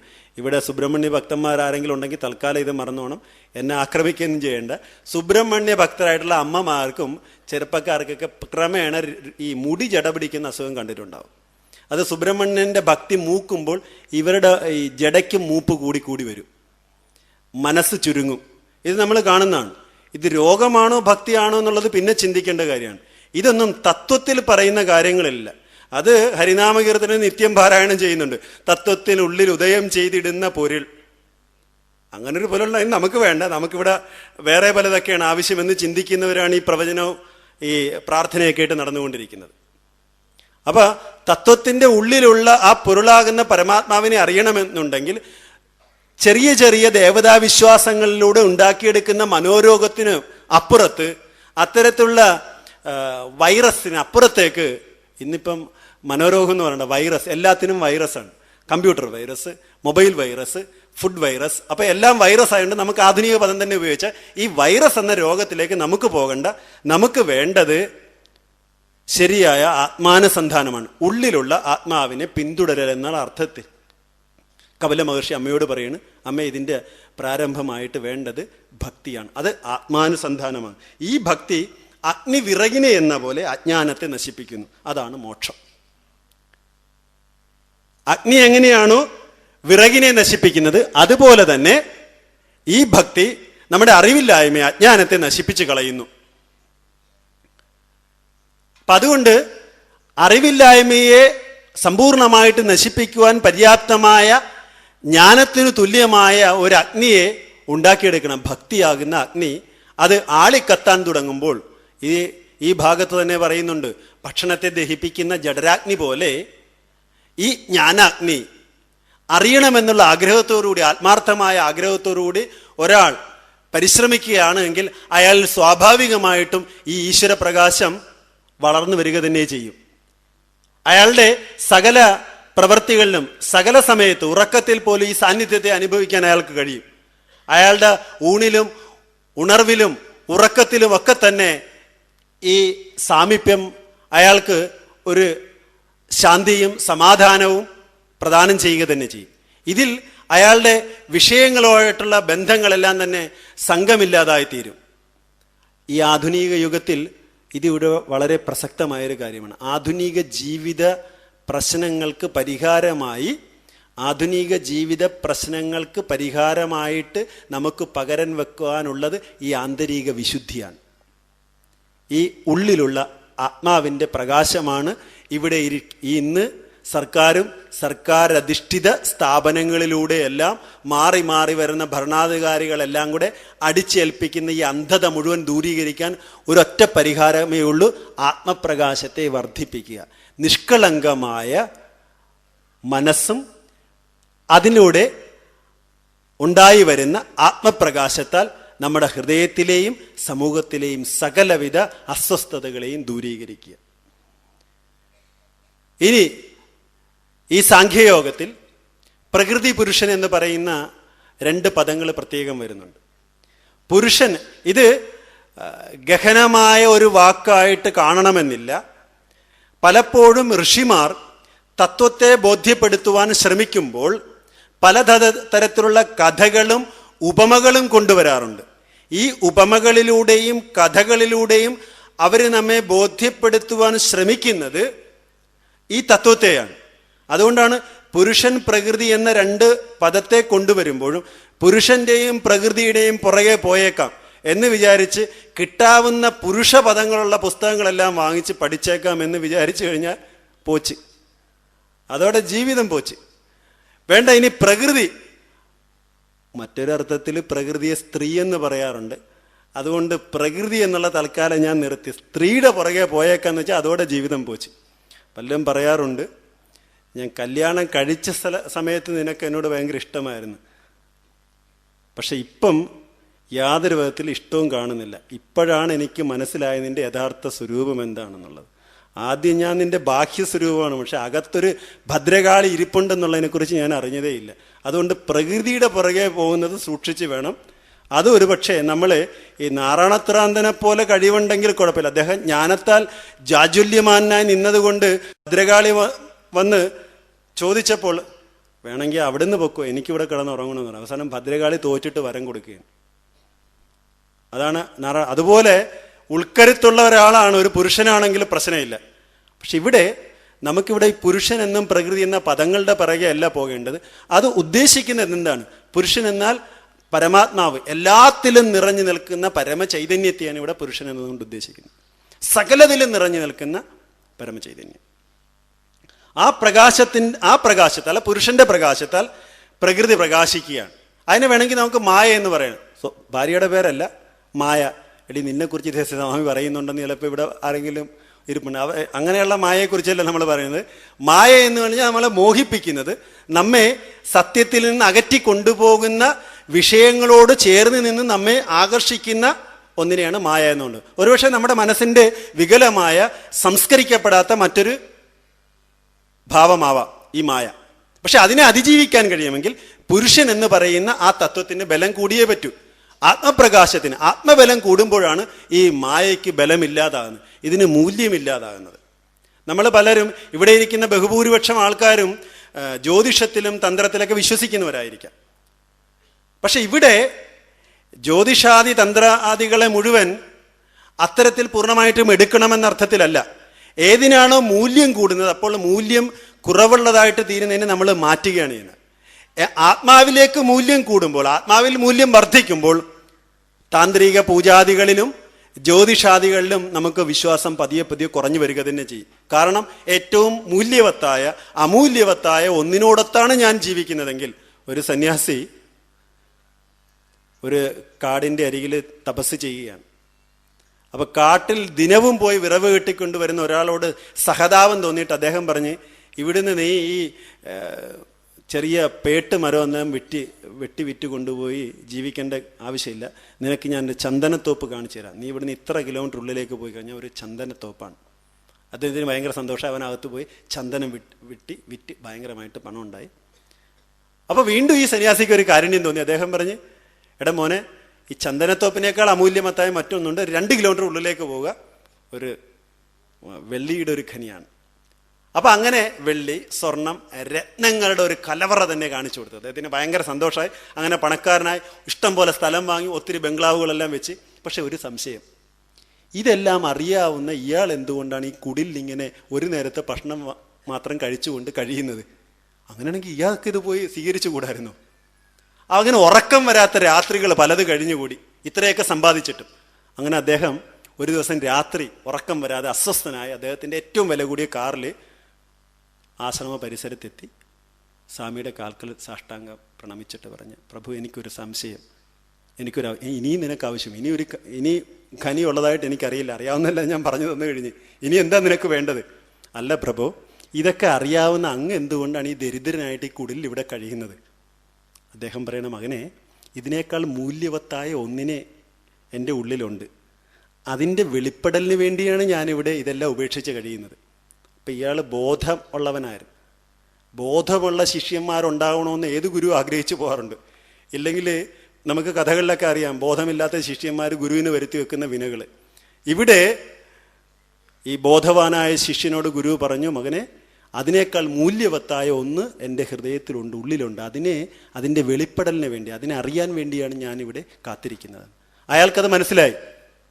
അയാളെല്ലാം ഉപേക്ഷിച്ചിട്ട് ആ മൂല്യവത്തായ ആ ഒന്നിനു വേണ്ടി അയാൾ പരിശ്രമിച്ചു. അയാൾ ആ സ്വാമിയുടെ ശിഷ്യനായി കൂടെ കൂടി എന്നുള്ളതാണ്. എല്ലാത്തിനും ഉപേക്ഷിച്ചു. അതുവരെ സമ്പാദിച്ചതെല്ലാം മൂല്യമില്ലാത്തതായിരുന്നു എന്ന് അയാൾക്ക് മനസ്സിലായി. ഇതുപോലെയാണ് താന്ത്രിക ജ്യോതിഷാദികളിലെല്ലാം മൂല്യം കുറയുന്നു എന്ന് കാണുമ്പോൾ, അതിനേക്കാൾ മൂല്യവത്തായ ഒന്നിനെപ്പറ്റി ബോധമുണ്ടാകുമ്പോൾ ഇതിന് മൂല്യം കുറവുള്ളതായി തീരും. അതുകൊണ്ടാണ് തത്വം ഇത് എന്തിനെയാണോ ദ്യോതിപ്പിക്കുന്നത്, എന്തിനെയാണോ മനസ്സിലാക്കാൻ ശ്രമിക്കുന്നത്, അതാണ് നമ്മുടെ ഉള്ളിലുള്ള പരമാത്മാവ്. ഈ പരമാത്മാവിനെ അറിയുമ്പോഴാണ് ഞാനെന്നും എൻ്റേത് എന്നുള്ള തോന്നലുകൾ ഇല്ലാതാകുകയും അഹം അതോടെ ഇല്ലാതാകുകയും ഈശ്വര ദർശനം ഉണ്ടാവുകയും ചെയ്യുന്നത്. അവിടെ മായ അപ്രത്യക്ഷമായിട്ട് പുരുഷന്റെ പൂർണ്ണമായ ദർശനം നമുക്ക് ലഭിക്കുകയാണ് എന്ന് ഭാഗവതം പറയുന്നത്, ഈ സന്ദർഭത്തിൽ പറയുന്നത്. ഇത് നമുക്കറിയാം, സർക്കാരധിഷ്ഠിത വിദ്യാലയങ്ങളിലൂടെ നടപ്പിലാക്കിക്കൊണ്ടിരിക്കുന്ന ആധുനിക വിദ്യാഭ്യാസം ഇന്നത്തെ തലമുറയെ അസ്വസ്ഥ ചിത്തരാക്കുകയാണ് എന്നുള്ളത് ഓരോ ദിവസത്തെയും വർത്തമാനപത്രം വായിക്കാമെന്ന് നമുക്കറിയാം. ഈ ഞരമ്പ് രോഗികളെ സൃഷ്ടിക്കുന്ന രീതിയിലുള്ള വിദ്യാഭ്യാസ സമ്പ്രദായത്തെ സമൂലമില്ലാതാക്കണമെങ്കിൽ, അതിന് അങ്ങനെ അടിച്ചേൽപ്പിക്കുന്ന ഒരു സമൂഹത്തെ മുഴുവൻ അന്ധതയിലേക്കും അടിമത്ത മനോഭാവത്തിലേക്കും നയിക്കുന്ന ഇതിനെ മുഴുവൻ പകരം വെക്കുവാൻ ഒറ്റ മറുമരുന്ന് മാത്രമേ ഉള്ളൂ. അത് നമുക്ക് മാത്രമേ ഉള്ളൂ. ഒരുപക്ഷെ ഈ സത്രത്തിന്റെ സംഘാടകർക്ക് പോലും കഴിയുകയില്ല. ശ്രോതാക്കളായ നിങ്ങൾക്ക് മാത്രം കഴിയുന്നൊരു കാര്യമാണ് ഈ ആത്മബലത്തെ ഉണ്ടാക്കുക, ആത്മപ്രകാശത്തെ വർദ്ധിപ്പിക്കുക, ആത്മാവിലേക്ക് ചിത്തത്തെ അഭിമുഖമാക്കുക. സ്വതവേയുള്ള വിഷയ ബന്ധത്തിൽ നിന്നും വിഷയ ആഭിമുഖ്യത്തിൽ നിന്നും മനസ്സിനെ സ്വാഭാവികമായും അഭിമുഖമാക്കുവാൻ ഉള്ളൊരു പരിശ്രമം ഉണ്ടാകുമ്പോൾ ഈ വക അസ്വസ്ഥതകളെ മുഴുവൻ എന്നേക്കുമായിട്ട് ഇല്ലാതാക്കാൻ കഴിയുമെന്ന് ഇവിടെ സൂചിപ്പിക്കുകയാണ്. അപ്പൊ അഹമാണ് പ്രശ്നം. ഒരിക്കല് ടാഗോർ തൻ്റെ ഗൃഹനൗകയിൽ യമുനാ നദിയിലൂടെ ഇങ്ങനെ സഞ്ചരിക്കുകയാണ്. അപ്പൊ അദ്ദേഹം അതിനകത്തൊരു മെഴുകുതിരി കൊളുത്തി വെച്ചിട്ടുണ്ട്. ആ മെഴുകുതിരിയുടെ പ്രകാശത്താൽ അദ്ദേഹം കവിതാരചനയിൽ ഏർപ്പെട്ടിരിക്കുകയാണ്. പെട്ടെന്നാണ്, അന്ന് ചന്ദ്രികയുള്ള രാത്രിയാണ്, മനോഹരമായിരിക്കുന്ന ആ രാത്രിയിൽ അദ്ദേഹത്തിൻ്റെ മനസ്സിൽ നിന്നും സുന്ദരമായ കവിതകൾ ഇറങ്ങി വരികയാണ്. വീണ്ടും ചിലപ്പോൾ നിങ്ങൾ ചിന്തിക്കുക, അദ്ദേഹം നിന്നെക്കുറിച്ച് പറയുന്നെന്ന്. കവിത, ഭർത്താവ് ചിലപ്പോൾ വിചാരിക്കുന്നത് വീണ്ടും സ്വാമി നിന്നെക്കുറിച്ചാണ് പറയുന്നത്. കവിത എന്ന് പറഞ്ഞാൽ ഇതല്ല, ഉള്ളിൽ നിന്നുണ്ടാകുന്ന കവിതയെക്കുറിച്ചാണ്, പേര് അല്ല ഇവിടെ ഉദ്ദേശിക്കുന്നത്. അപ്പോൾ കവിതാ രചനയിൽ മുഴുകിയിരിക്കുന്ന സമയത്ത് ഒരു കാറ്റ് വന്ന് ജാലക കർട്ടൻ തള്ളി മാറ്റി അകത്തേക്ക് വരികയും അകത്ത് കൊളുത്തി വെച്ചിരുന്ന മെഴുകുതിരി അണച്ചു കളയുകയും ചെയ്തു. ഒരു നിമിഷം അദ്ദേഹം കൂരിരുട്ടിലായിപ്പോയി. അടുത്ത നിമിഷം അദ്ദേഹത്തിന് മനസ്സിലായി, ജാലക കർട്ടൻ തള്ളി മാറ്റി അകത്തേക്ക് വന്ന ഇളങ്കാറ്റിനൊപ്പം ചന്ദ്രികച്ചാറും അകത്തേക്ക് ഒഴുകിയെത്തുകയാണ്. അദ്ദേഹം ജാലകത്തിനടുത്ത് നിന്ന് പുറത്തേക്ക് നോക്കി. യമുനാനദി മനോഹരമായിരിക്കുന്നു.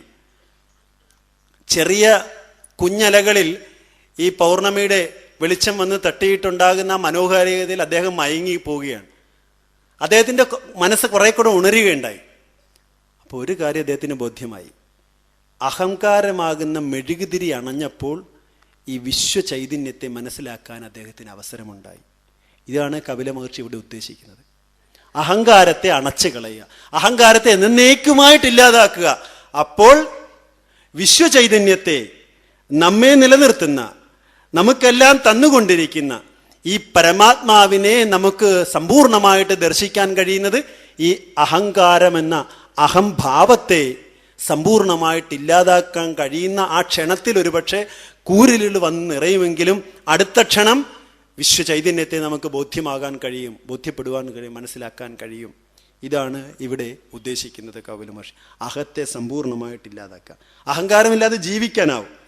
അത് ഭക്തിജ്ഞാനത്തിലൂടെ സ്വസ്വരൂപത്തെ അറിയുമ്പോൾ, സ്വസ്വരൂപത്തെ മനസ്സിലാക്കുമ്പോൾ ഈ അഹങ്കാരം എന്നേക്കുമായിട്ട് ഇല്ലാതാവുക തന്നെ ചെയ്യുമെന്നിവിടെ ഉറപ്പ് തരികയാണ്. സംശയിക്കേണ്ട ആവശ്യമില്ല.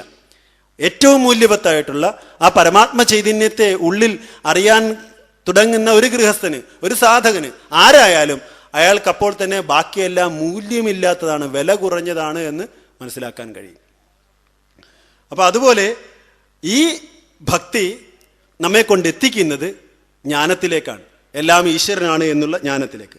അപ്പൊ മനസ്സ് ഈശ്വരനിലേക്ക് സ്വാഭാവികമായിട്ട് തിരിയുമ്പോൾ, മനസ്സ് തന്നെ, ശത്രുവായിരുന്ന മനസ്സ് തന്നെ സ്വാഭാവികമായിട്ടും ബന്ധുവായി കൂടെ കൂടി ഈശ്വരനിലേക്ക് തിരിയുമ്പോൾ അഹവും മമയും എന്നുള്ള, ഞാനെന്നും എൻ്റേതെന്നുള്ളത് ഇല്ലാതാകുകയും നിസ്സംഗമായ ഒരു മനസ്സുണ്ടാവുകയും ചെയ്യും.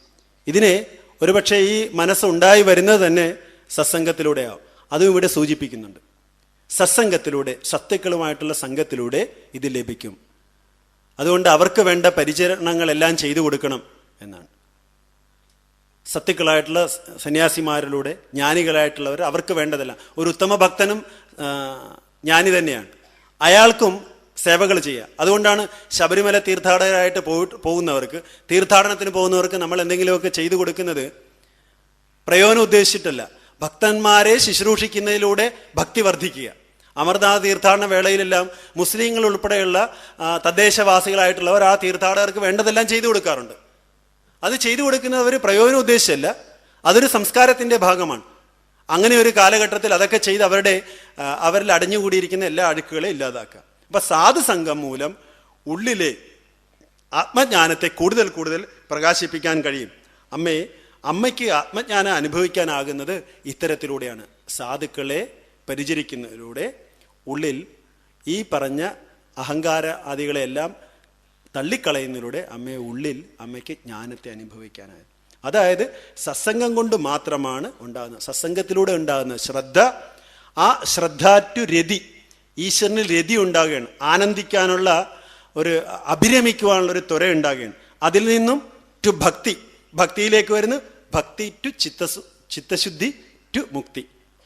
ഭക്തിയിൽ നിന്നും ചിത്തശുദ്ധി ഉണ്ടാകുന്നു, തദ്വാര മുക്തി ഉണ്ടാകും. ചിത്തസ്യ ശുദ്ധയേ കർമ്മ നത് വസ്തുപലഭ്യത. ചിത്തത്തിൻ്റെ ശുദ്ധിക്ക് വേണ്ടിയിട്ടാണ് ഇതെല്ലാം പറയപ്പെടുന്നത്. അതാണ് നമ്മൾ ശ്രദ്ധിക്കണം. ഏത് മഹാക്ഷേത്രങ്ങളിൽ പോയാലും 4 വാതിലുണ്ടാവും ക്ഷേത്രത്തിലേക്ക് പ്രവേശിക്കാൻ. ചില ഉത്സവ ദിവസങ്ങളിൽ 4 വാതിലും തുറന്നിടും. പക്ഷെ ശ്രീകോവിലേക്ക് ഒരൊറ്റ വാതിലേ ഉണ്ടാവുകയുള്ളൂ, ഇല്ലേ? അതുപോലെ നമുക്ക് ഈ ആധ്യാത്മികതയിലേക്ക് വരുവാൻ എല്ലാ മാർഗങ്ങളും ഉപേക്ഷിക്കാം. പക്ഷേ വസ്തുസിദ്ധിർ വിചാരേണ, വസ്തുവിനെക്കുറിച്ച് വിചാരം ചെയ്യാതെ, അടുത്തറിയാതെ, ഗുരുവിലൂടെ ലഭിക്കുന്ന ഉപദേശത്തെ ഉള്ളിലിട്ട് ചിന്തിച്ച് മനനം ചെയ്ത് തത്വബോധത്തിലേക്ക് ഉണരാതെ ഒരാൾക്ക് ഈ ആത്മലാഭം ഉണ്ടാവുകയില്ല. അതിന് ഏക വഴി എന്നുള്ളത് ഈ ചിത്തത്തിൻ്റെ ശുദ്ധിയാണ്. ചിത്തത്തിൻ്റെ ശുദ്ധിക്കാണ് സത്സംഗവും ശ്രദ്ധയും രതിയും അതുപോലെ തന്നെ ഭക്തിയും, ഭക്തിയിൽ നിന്ന് ചിത്തശുദ്ധിയും. ഈ ചിത്തശുദ്ധി ലഭിക്കുമ്പോഴാണ് ഒരാൾക്ക് ആത്മജ്ഞാനത്തിന് ഒരാൾ അർഹനായിത്തീരുന്നത്. ഇവിടെ ദേവാഹുതിയുടെ അമ്മയുടെ പ്രസക്തമായ ചോദ്യം സാധാരണക്കാരായ ഭക്തജനങ്ങൾക്ക്, സാധാരണക്കാരായ ജനങ്ങൾക്ക് അങ്ങയെ പ്രാപിക്കുവാൻ എന്താണ് വഴി? എന്നെപ്പോലെയുള്ള സ്ത്രീകളായിട്ടുള്ളവർക്കൊക്കെ അങ്ങയെ പ്രാപിക്കുവാൻ എന്താണ് വഴി? അതാണ് ഇവിടെ ഉപദേശിച്ചു കൊടുക്കുന്നത്. അപ്പോൾ ഒരു നിഷ്കളങ്കനായ ഒരു ഭക്തൻ ഒരു ദ്വീപിൽ താമസിക്കുകയാണ്. ചുറ്റും വെള്ളം ആണ്. അപ്പോൾ അദ്ദേഹം അവിടെ ഒരു കുടിൽ രാമനാമമൊക്കെ ജപിച്ചിങ്ങനെ കഴിയുന്നു. അടുത്ത് കാശിയിൽ നിന്ന് കുറേ ഭക്തന്മാർ അടുത്തുള്ള ഗ്രാമത്തിൽ വന്ന് താമസിച്ചു. കുറേ കഴിഞ്ഞപ്പോൾ ഇദ്ദേഹത്തെക്കുറിച്ച് കേൾക്കുകയുണ്ടായി. ഇങ്ങനൊരു ഭക്തൻ ദ്വീപിനകത്ത് ഒരു ചെറിയ സ്ഥലത്ത് ഒരു കുടിലിൽ താമസിക്കുന്നുണ്ട് എന്ന്. ഇവരെല്ലാം ഇദ്ദേഹത്തെ കാണണമെന്ന് വിചാരിച്ച് ഒരു വള്ളത്തിൽ കയറി അവിടെ ചെന്നപ്പോൾ അദ്ദേഹം വളരെ വ്യക്തമായിട്ടൊന്നുമല്ല മന്ത്രങ്ങൾ ഉച്ചരിക്കുന്നത്. പക്ഷെ അദ്ദേഹം ഭാവഗ്രാഹി ജനാർദ്ദനൻ ഭാവത്തെയാണ് ഗ്രഹിക്കുന്നത്. അതുകൊണ്ട് അദ്ദേഹത്തിൻ്റെ ഹൃദയം മുഴുവൻ ഭഗവാനിൽ സമർപ്പിതമാണ്. അതുകൊണ്ട് അദ്ദേഹം എന്താണ് ചെല്ലുന്നത് എന്നുള്ളതിനെക്കുറിച്ച് അദ്ദേഹം ചിന്തിച്ചിട്ടേ ഇല്ല. അക്ഷരശുദ്ധിയെക്കുറിച്ച് അദ്ദേഹം ആലോചിച്ചതേ ഇല്ല. അങ്ങനെ എന്തൊക്കെയോ അപക്വമായ പക്വതയില്ലാത്ത വാക്കുകളുണ്ട് ഈശ്വരാരാധന നടത്തിയൻ. ഈ പണ്ഡിതന്മാർ ഇതെല്ലാം ശ്രവിച്ചതിന് ശേഷം അദ്ദേഹത്തെ ഉപദേശിച്ച് ഇതെങ്ങനെയൊന്നുമല്ല, കൃത്യമായിട്ടുള്ള മന്ത്രങ്ങളുടെ പ്രൊനൗൺസിയേഷൻ ഉച്ചാരണ ശുദ്ധിയെല്ലാം എഴുതി കൊടുത്തിട്ട് പറഞ്ഞു ഇതുപോലെ ഉച്ചരിച്ചോണം, ഇല്ലെങ്കിൽ രക്ഷയില്ല, പോക്കാണെന്ന് പറഞ്ഞു. കാരണം ഞങ്ങളൊക്കെ രക്ഷപ്പെട്ടിരിക്കുകയാണെന്ന്. ശരി, അദ്ദേഹം സമ്മതിച്ച് താണ് വീണ് കാൽക്കൽ നമസ്കരിച്ച് ഈ സിദ്ധന്മാർ വള്ളത്തിൽ കയറി അങ്ങ് പോകാൻ തുടങ്ങി. കുറച്ച് കഴിഞ്ഞപ്പോൾ ഈ പാവം മറന്നു. ഇദ്ദേഹത്തിന് വിദ്യാഭ്യാസമൊന്നുമില്ല, നിഷ്കളങ്കനായ ഒരു തനി ഗ്രാമീണനാണ്. ഭക്തി മൂത്ത് ഇവിടെ വന്ന് താമസിക്കുകയാണ്. അത് കൊള്ളാം, മൂത്ത് കഴിഞ്ഞാൽ ഒറ്റയ്ക്ക് വന്ന് താമസിക്കുന്നത് നല്ലതാണ്. ഇന്ന് ഈ ഭക്തി മൂക്കുന്നവർ വീട്ടിൽ കുടുംബങ്ങളിൽ താമസിക്കുമ്പോൾ ഉണ്ടാകുന്ന രോഗം നിങ്ങൾക്ക് പലർക്കും അറിയാവുന്നതാണ്. അമ്മമാർക്ക്, പൊതുവെ അമ്മമാരെ, ഞാൻ ഇവിടെ ഇരിക്കുന്ന അമ്മമാരെ അല്ല, പൊതുവെ ചില അമ്മമാർക്ക് ഭക്തി മൂത്ത് കഴിയുമ്പോൾ കുടുംബത്തിൽ കോലാഹലമാണ്, പ്രശ്നമാണ്. പിന്നെ മകനും ഭാര്യയൊക്കെ മാറി താമസിച്ച രക്ഷയുള്ളൂ. കാരണം അവിടെ അവർ പ്രതിഷ്ഠ നടത്തി പൂജികളായി. ഇല്ലെങ്കിൽ പറയാം അമ്പലം വീട്ടുമുറ്റത്തേക്ക് മാറ്റണമെന്ന് പറയും. ഇവിടെ അങ്ങനെയല്ല. ഭക്തി മൂത്തപ്പോൾ ഈ പാവം ഏകാന്തമായ സ്ഥലത്തേക്ക് പോയത് നന്നായി. അപ്പം അദ്ദേഹം കുറച്ച് കഴിയുമ്പോൾ ഇദ്ദേഹത്തിന് മന്ത്രം ഓർമ്മ കിട്ടുന്നില്ല, വ്യക്തത കിട്ടുന്നില്ല.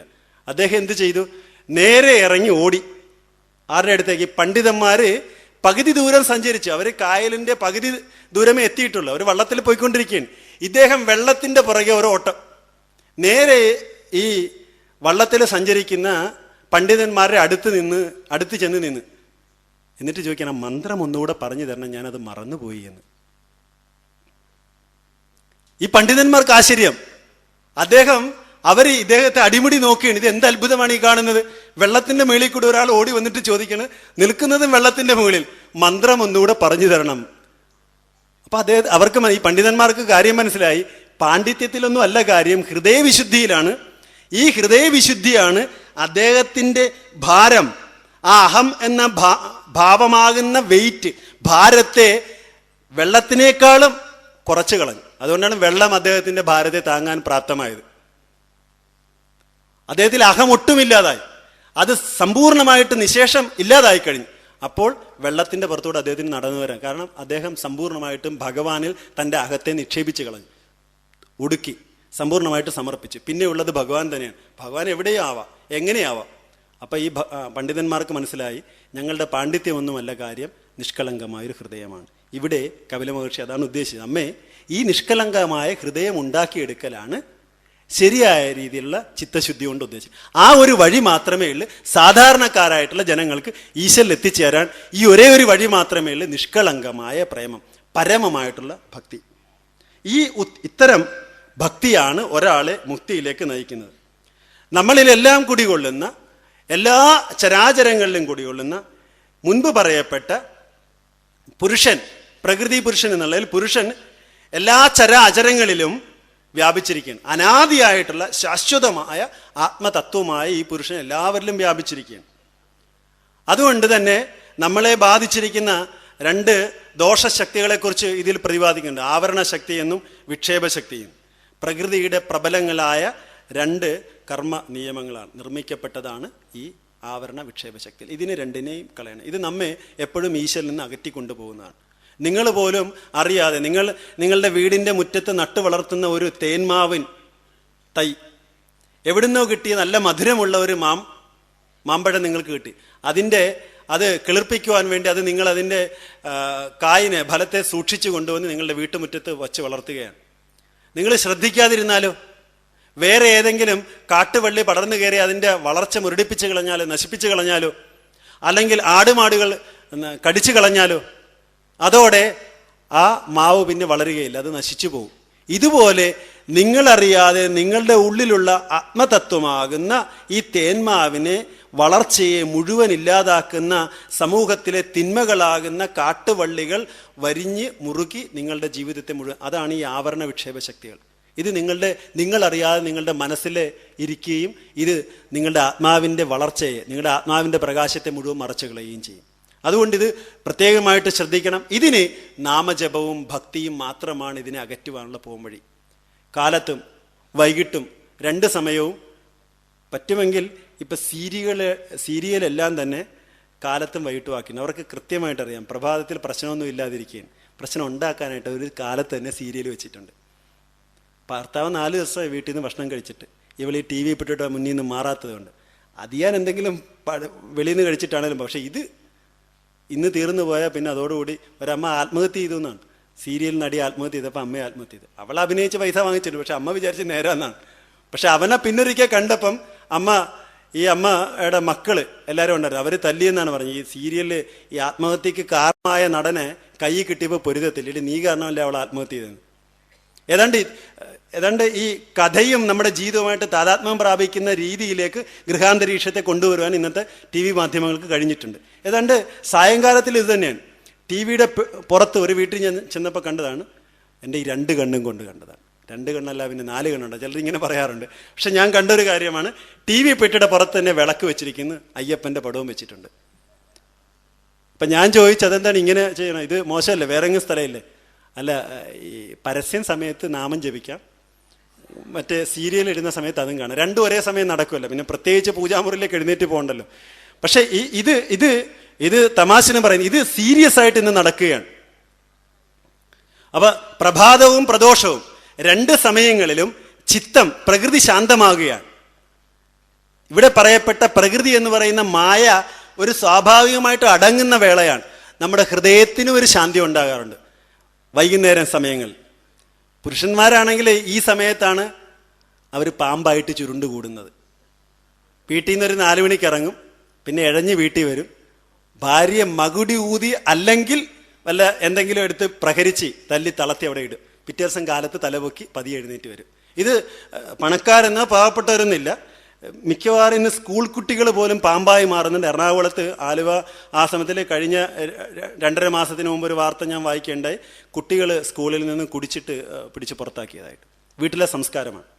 അപ്പം സായങ്കാലത്തിൽ ഹൃദയം സ്വാഭാവികമായും ശാന്തമാകുമ്പോൾ ഈ പ്രകൃതി സ്വാഭാവികമായിട്ട് അടങ്ങുമ്പോൾ മായയ്ക്ക് തന്നെ ഒരു സ്വാഭാവികമായൊരു അടക്കം സംഭവിക്കുന്ന സമയത്ത്, പുരുഷന് പ്രകാശം കൂടുന്ന സമയത്ത്, ഈ ആത്മപ്രകാശം വർദ്ധിക്കുന്ന സമയത്ത് അതിനെ ഉപയോഗയോഗ്യമാക്കി ജീവിതത്തിൽ ഇനി വരാൻ പോകുന്ന പ്രശ്നങ്ങളെ അഭിമുഖീകരിക്കുവാൻ, അതിനെ പരിഹരിക്കുവാൻ വേണ്ട കരുത്ത് നേടേണ്ട ഈ 2 സമയങ്ങൾ നമ്മൾ വിദഗ്ധമായിട്ട് ഉപയോഗിക്കണം. രാവിലെയും വൈകിട്ടുമുള്ള സമയങ്ങൾ നമ്മൾ വിദഗ്ധമായിട്ട് ഉപയോഗിക്കുക തന്നെ വേണം. ഈ 2 സമയവും നമുക്ക് ആയിട്ടുള്ളതാണ്. മറ്റൊരാൾക്കും നമ്മുടെ ജീവിതത്തിൽ നിന്ന് അപഹരിക്കാൻ പറ്റാത്ത ഒരേ ഒരു കാര്യം ഉള്ളത് സമയം മാത്രമാണ്. മറ്റാർക്കും നമ്മുടെ ജീവിതത്തിൽ എടുത്തു മാറ്റാൻ പറ്റാത്തത് സമയത്തെയാണ്. വേറെ എന്തിനേയും നമ്മുടെ ജീവനെ പോലെ എടുക്കാം, പക്ഷെ നമ്മുടെ സമയത്തെ എടുക്കാനാവില്ല. അത് നമുക്ക് മാത്രം ഉപയോഗിക്കാനുള്ളതാണ്. അങ്ങനെയാണെങ്കിൽ ഈ പ്രഭാതത്തിലും സായങ്കാലത്തിലും ഈ 2 സമയത്തും ധ്യാനത്തിനും പ്രാർത്ഥനയ്ക്കും വേണ്ടി നമ്മൾ നമ്മുടെ കുടുംബ കെട്ടുപാട് ആ കുടുംബ ചുറ്റുവട്ടത്തെ ഇങ്ങനെയൊന്ന് കെട്ടുപ്പെടുത്തി കൊണ്ടുവരേണ്ടത് ആവശ്യമാണ്. ഇത് അങ്ങനെ ചെയ്യാത്തിടത്തോളം കാലം ഈ പ്രകൃതിയുടെ വിക്ഷേപ ആവരണ ശക്തികൾ എന്ന് പറയുന്ന ഈ 2 ശക്തികൾ നമ്മുടെ ആത്മാവിനെ മറച്ചു കളയുന്ന മാത്രമല്ല, ഒരിക്കലും അത് നമുക്ക് വെളിപ്പെടാത്ത രീതിയിൽ നിന്ന് നമ്മളെ അകറ്റിക്കൊണ്ടുപോവുകയും ചെയ്യും. ഇത് നമ്മൾ അറിയാതെ തന്നെ നമ്മളിൽ വളർന്നു വരുന്നതാണ്. അത് എവിടെ നിന്നാണ് ഉണ്ടാകുന്നതെന്ന് അറിയില്ല, പക്ഷെ ഇത് അനാദിയായിട്ട് ഇതിങ്ങനെ ഉണ്ടായിക്കൊണ്ടിരിക്കുകയാണ്. അപ്പൊ അതില് നല്ല ഗുണത്തെ ഉണ്ടാക്കിയെടുക്കുക. സാത്വികം, രാജസികം, താമസികം എന്ന് പറയുന്ന ഗുണങ്ങളെക്കുറിച്ച് നിങ്ങൾ കേട്ടിട്ടുണ്ട്. രാമകൃഷ്ണദേവൻ ഒരു കഥ പറയും. 3 കള്ളന്മാർ ഒരു വ്യാപാരിയെ പിടിച്ചു കെട്ടി, ഒരാൾ പിടിച്ചു കെട്ടിയിടുന്നു, മറ്റൊരാള് അയാളുടെ പണമെല്ലാം തട്ടിപ്പറിച്ചിട്ട് അവിടെ ഉപേക്ഷിക്കുകയാണ്. 3-ാമൻ വന്ന് പറയുകയാണ് ഇവനെ കൊന്നുകളയാം. പക്ഷേ ഇവർ 2 പേരും പോകുന്നു, ഇയാളെ പിടിച്ച് കെട്ടിയിട്ട് പണം ഉപകരിച്ച് പോവുകയാണ്. ഒരുത്തൻ അതുവഴി അങ്ങ് പോയി. 2-ാമതവന് ഇവിടെ വന്നിട്ട് പറഞ്ഞ് എന്തായാലും ഇവനെ ഇങ്ങനെ കെട്ടിയിട്ട് കഴിഞ്ഞാൽ ശരിയല്ല, കെട്ടഴിച്ചിട്ടേക്കാം, അങ്ങനെയെങ്കിലും പോട്ടെ. 3-ാമത്തവൻ തിരിച്ചു വന്നിട്ട് അവനെ കൂട്ടിക്കൊണ്ടുപോകും ഗ്രാമത്തിലേക്ക്. വഴിയറിയില്ല. ഇവനെ ഗ്രാമത്തിൻ്റെ അടുത്ത് കാട്ടിൻ്റെ വെളിയിലേക്ക് കൊണ്ട് ആക്കിയിട്ട് പറഞ്ഞ് ഇതിലെ 1 കിലോമീറ്റർ നടന്നു കഴിഞ്ഞാൽ നിൻ്റെ വീട്ടിലെത്താം. അപ്പം ഈ വ്യാപാരി പറഞ്ഞ സുഹൃത്തെ, എന്നെ എന്തായാലും രക്ഷിച്ച് ഇവിടം വരെ കൊണ്ടുവന്നതല്ലേ, വാ വീട്ടിൽ പോയിട്ട് ഒരു ഗ്ലാസ് ചായയൊക്കെ കുടിച്ച് എന്തെങ്കിലുമൊക്കെ കഴിച്ചിട്ട് പോകാം. കാരണം ഇദ്ദേഹത്തോട് ഒരു ദയ തോന്നി. കള്ളനാണെങ്കിലും ഈ ദയ കാണിച്ചതുകൊണ്ട്. അപ്പോൾ ആ കള്ളൻ പറയാണ് സാധ്യമല്ല, ഞാൻ നിൻ്റെ വീട്ടിലേക്ക് വന്നു കഴിഞ്ഞാൽ നാട്ടുകാരറിയും ഞാൻ കള്ളനാണെന്നുള്ളത്, പോലീസ് അറിയും, ഞാൻ കുടുങ്ങും, അതുകൊണ്ട് ഞാൻ വരില്ല. പക്ഷെ നിന്നെ രക്ഷിക്കാൻ എനിക്ക് മനസ്സ് തോന്നുന്നുണ്ട്. ഇതാണ് സത്വഗുണമെന്ന് പറയുന്നത്. സത്വഗുണം നമ്മെ ഈശ്വര സന്നിധിയിൽ എത്തിച്ചിട്ട് പൊയ്ക്കളയും. സത്വഗുണത്തിന് ഈശ്വരനിലേക്ക് വരാൻ പറ്റില്ല, അത് ഗുണാതീതനായിട്ടിരിക്കുന്നതാണ്. ത്രിഗുണാതീതമാണ് ഈശ്വരൻ എന്ന് പറയുന്നത്. ഈ 3 ഗുണങ്ങൾക്ക് ഈശ്വര സന്നിധി പ്രവേശിക്കാനാവില്ല. തമോ ഗുണം നമ്മെ പിടിച്ച് കെട്ടിയിടും. രജോ ഗുണം വേണം ചില അഴിച്ചിട്ടു എന്നിരിക്കാം, കെട്ടഴിച്ചിട്ടു എന്ന് വിടാം. പക്ഷേ സത്വഗുണം നമ്മെ ഈശ്വര സന്നിധിയിലേക്ക് കൊണ്ടുപോകുക തന്നെ ചെയ്യും. പക്ഷെ ആ വഴി കാണിച്ചു തരാനേ തയ്യാറാകുകയുള്ളൂ. അതുകൊണ്ടാണ് ഇവിടെ പറയുന്ന ഗുണത്തോടു കൂടിയ ഈ ആവരണ ശക്തി, വിക്ഷേപ ശക്തികൾ ഒന്നു ചേരുമ്പോൾ പുരുഷന് ഇത്തരത്തിലുള്ള കുഴപ്പങ്ങൾ ഉണ്ടാകുകയായിട്ട് തോന്നുകയാണ് ചെയ്യുന്നത്. അതിനെ ഇല്ലാതാക്കണം. ഇവിടെ സത്വഗുണത്തെ വർദ്ധിപ്പിച്ചിട്ട് സത്വഗുണം നമ്മെ ഈശ്വര സന്നിധിയിലേക്ക് കൊണ്ടെത്തിക്കുകയും പിന്നെ സത്വഗുണം അവിടെ നിന്ന് പിൻവാങ്ങുകയാണ്. പിന്നെ നമ്മൾ സ്വതന്ത്രമായിട്ട് നമ്മുടെ തന്നെ ആ പ്രകാശത്താൽ, പുരുഷന്റെ ബലത്താൽ, ആത്മബലത്താൽ നമ്മൾ പിന്നെ സത്യത്തിലേക്ക് പോവുകയാണ്. പക്ഷെ അവിടം വരെ കൊണ്ട് എത്തിക്കാൻ കഴിയും. അതാണ് ഈ ഗുണങ്ങളെ വർദ്ധിപ്പിക്കുക, അതിന് സത്വഗുണത്തിന് പ്രാധാന്യം കൊടുക്കുക തന്നെ വേണം. അത് നമ്മളിൽ ഉണ്ടാവണം. അതിന് ഈ പ്രഭാതത്തിലും വൈകുന്നേരങ്ങളിലുമുള്ള പ്രാർത്ഥനയും ധ്യാനവും മനനവും ആവശ്യമാകുന്നതോടൊപ്പം ഇവിടെ നമ്മുടെ ഈ വിഷയത്തിലേക്ക് വരാത്ത ഒരു കാര്യമാണെങ്കിലും പറയാതിരിക്കാനാവുകയില്ല, കഴിയാവുന്നിടത്തോളം വെജിറ്റേറിയൻ ആവുകയും വേണം. കാരുണ്യത്തിൻ്റെ പിതാവ് തിരിപ്പിറവി കൊണ്ട ദിവസമാണ് ഇന്നലെ 25-ാം തീയതി എന്ന് ലോകം പറയുന്നു. ഒരുപക്ഷെ ക്രിസ്ത്യാനികൾ അങ്ങനെ വിശ്വസിക്കുന്നുണ്ടാവും. പക്ഷെ ഏറ്റവും കൂടുതൽ ഉയിർപ്രാണികൾ കൊല്ലപ്പെടുന്ന ദിവസം ഇന്നലെയായിരുന്നു. ലോകത്ത് ഏറ്റവും കൂടുതൽ പാവപ്പെട്ട മൃഗങ്ങളെ കൊന്നു തിന്നുന്ന ദിവസവും 25-ാം തീയതിയാണ്, ഡിസംബർ 25. അത് ഭക്തി വർദ്ധിപ്പിക്കലല്ല. കഴിയാവുന്നിടത്തോളം പച്ചക്കറി മാത്രം കഴിക്കുക എന്നതുകൊണ്ട് ഉദ്ദേശിക്കുന്നത് നമ്മുടെ ശരീര മനസ്സുകൾക്ക് ഓജസ് ഉണ്ടാകുവാൻ, അസ്വസ്ഥത ഒഴിവാക്കുവാൻ, 10 മിനിറ്റ് നേരം ധ്യാനിച്ചിരിക്കുവാൻ, പ്രാർത്ഥിച്ചിരിക്കുവാൻ നമുക്ക് കഴിയണമെങ്കിൽ, ശരീരത്തിൽ പ്രാണന്റെ സർക്കുലേഷൻ ശരിയായ രീതിയിൽ ഓടണമെന്നുണ്ടെങ്കിൽ, ബ്ലഡ് സർക്കുലേഷൻ ശരിയായ രീതിയിൽ നടക്കണമെന്നുണ്ടെങ്കിൽ അസ്വസ്ഥജനകമായിട്ടുള്ള ഭക്ഷണ പദാർത്ഥങ്ങൾ ആമാശയത്തിൽ കൊണ്ട് നിക്ഷേപിക്കരുത്. ഈ റെയിൽവേ സ്റ്റേഷനിലെ കുപ്പത്തൊട്ടി പോലെ ഏതൊരാൾക്ക് ഏത് സമയത്ത് വിടാം എന്ന് പറഞ്ഞാൽ എന്ത് കൊടുത്താലും നമ്മൾ കഴിയും. എനിക്ക് പ്രത്യേകിച്ച് ഡയറ്റൊന്നുമില്ല, എന്ത് കിട്ടിയാലും കഴിക്കും. അതുപോലെ ആക്കിക്കഴിഞ്ഞാൽ ധ്യാനിക്കാനും ജപിക്കാനും പ്രാർത്ഥിക്കില്ല. ഈ കലികാലത്തിൽ ഇവിടെ കപിലോപദേശത്തിൽ പറയപ്പെടുന്ന ഈ പ്രധാന സംഗതികളിൽ ഒന്നിതാണ്: കൂടുതൽ ശ്രദ്ധയോടുകൂടി നാമജപം നടത്തുക, പ്രാർത്ഥന നടത്തുക, ഭക്തി ഉണ്ടാക്കിയെടുക്കുക. അതിന് ജീവിതത്തിൽ നമ്മൾ ചിന്തിച്ചില്ലെങ്കിലും സഹകാരികളായിട്ട് ചേർക്കേണ്ട ഒന്നാണ് സസ്യാഹാരം. സസ്യാഹാരികളായിട്ടുള്ളവർക്ക് മാത്രമേ ശരീരത്തെ ആരോഗ്യകരമാക്കി വെച്ചുകൊണ്ട് പ്രാർത്ഥിക്കാൻ കഴിയുള്ളൂ. സസ്യാഹാരം ഈശ്വരിലേക്ക് നയിക്കുകയൊന്നുമില്ല, പക്ഷെ സസ്യാഹാരം ആരോഗ്യത്തെ പ്രദാനം ചെയ്യുകയും ആരോഗ്യകരമായൊരു ശരീരത്തിന് ഇരുന്ന് ധ്യാനിക്കുവാൻ വേണ്ട ബലം കൊടുക്കുകയും ആ ബലം തീർച്ചയായിട്ടും അയാളെ മനസ്സിനെ പാകപ്പെടുത്താൻ ഉപയോഗിക്കുകയും ചെയ്യും. ഇങ്ങനെ ഈ ആഭരണ വിക്ഷേപ ശക്തികളെ ബാധിച്ചിട്ട് ജീവാത്മാവിനെ സ്വയം മറക്കുവാൻ പ്രേരിപ്പിക്കുന്ന ഈ ആഭരണ വിക്ഷേപ ശക്തികളെ ഇല്ലാതാക്കിക്കൊണ്ട് തൻ്റെ സ്വഭാവത്തെ, തൻ്റെ സ്ഥായിയായ ഭാവത്തെ, തൻ്റെ സ്വരൂപത്തെ അവിദ്യയിൽ നിന്ന് ഇല്ലാതാക്കി സാക്ഷാത്കരിക്കുവാൻ കഴിയേണ്ടത് ജീവിതത്തിൽ ഏറ്റവും ആവശ്യമാണ് എന്ന് ഈ ഭാഗം നമ്മോട് ആവശ്യപ്പെടുകയാണ്. എപ്പോഴൊക്കെയാണോ നമ്മളിൽ ഈ അറിവില്ലായ്മ വന്ന് പിടികൂടുന്നത്, അപ്പോഴൊക്കെ നമ്മുടെ സ്വരൂപത്തിൽ നിന്ന് വളരെ വളരെ അകലെയാക്കി നമ്മൾ പോയിക്കൊണ്ടിരിക്കുകയാണ്. അനാദിരാത്മാ പുരുഷോ നിർഗുണ പ്രകൃതേ പരം പ്രത്യഗ്ധാമാ സ്വയം ജ്യോതിർ വിശ്വം യേന സമന്വിതം. ഉള്ളിൽ പ്രകാശിക്കുന്ന ഈ ആദ്യ അന്തങ്ങളില്ലാത്തതും ഗുണരഹിതമായിട്ടുള്ളതുമായ പ്രകൃതിയിൽ നിന്ന് അന്യവും സ്വയം പ്രകാശിതവുമായ ആത്മാവ് തന്നെയാണ് പുരുഷൻ. ലോകം മുഴുവൻ ആ പുരുഷനാൽ നിറഞ്ഞിരിക്കുകയാണ്. അതുകൊണ്ട് പ്രകൃതിയുടെ ആവരണ വിക്ഷേപ ശക്തികളിൽ നിന്നും വിമുക്തമായ ഒരു ചിത്തത്തിന് മാത്രമേ ഈ പുരുഷന്റെ ഇത്തരത്തിലുള്ള സ്വരൂപത്തെ അറിയാൻ സാധിക്കുകയുള്ളൂ എന്നും ആ അറിവാണ് ഒരാളെ ബന്ധനത്തിൽ നിന്നും എന്നേക്കുമായി മുക്തനാക്കുന്നത്. അതാണ് ഒരാളുടെ നിസ്സംഗത എന്ന് പറയുന്ന സ്വഭാവത്തിന് കാരണമാകുന്നത്. ഒരു വീടിനകത്ത് തീ പിടിക്കുകയാണെങ്കിൽ അത് അണയ്ക്കാൻ പറ്റുന്നില്ല എങ്കിൽ കുറച്ച് കഴിയുമ്പോൾ സർവ്വദ്വാരങ്ങളിലൂടെയും തീ പുറത്തേക്ക് വരും. പിന്നെ അടുത്തെങ്ങും ആർക്കും നിൽക്കാൻ ആവുകയില്ല, അതിനെ മുഴുവൻ ദഹിപ്പിക്കുക തന്നെ ചെയ്യും. അതുപോലെ ഉള്ളിൽ ആത്മാവിനെ ആത്മപ്രകാശം നിറയുമ്പോൾ, അറിവാകുന്ന സ്വരൂപം ഉള്ളിൽ നിറയുമ്പോൾ, അത് തന്നെയാണ് സർവമെന്ന് ഒരു ഭക്തൻ അറിയാൻ കഴിയുമ്പോൾ അയാളുടെ സർവേന്ദ്രിയങ്ങളിലൂടെയും ഈ ജ്ഞാനപ്രകാശം വെളിയിലേക്ക് വരാൻ വരും, സ്വാഭാവികമായിട്ടും വരും. അപ്പോൾ അയാൾ ഭക്തനാകുന്നു, ഭക്തയാകുന്നു.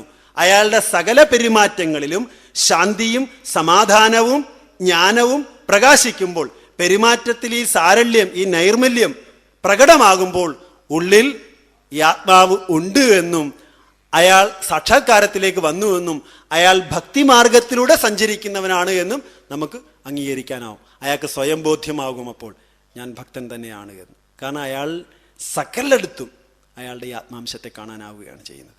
പക്ഷെ അപ്പോഴും അഹം മമ വിടുന്നില്ല എങ്കിലോ. ഒരു സന്യാസി ഒരു കൊട്ടാരത്തിൽ വന്ന് അയാളുടെ കൂടെ ഒരു സഞ്ചിയുണ്ട്.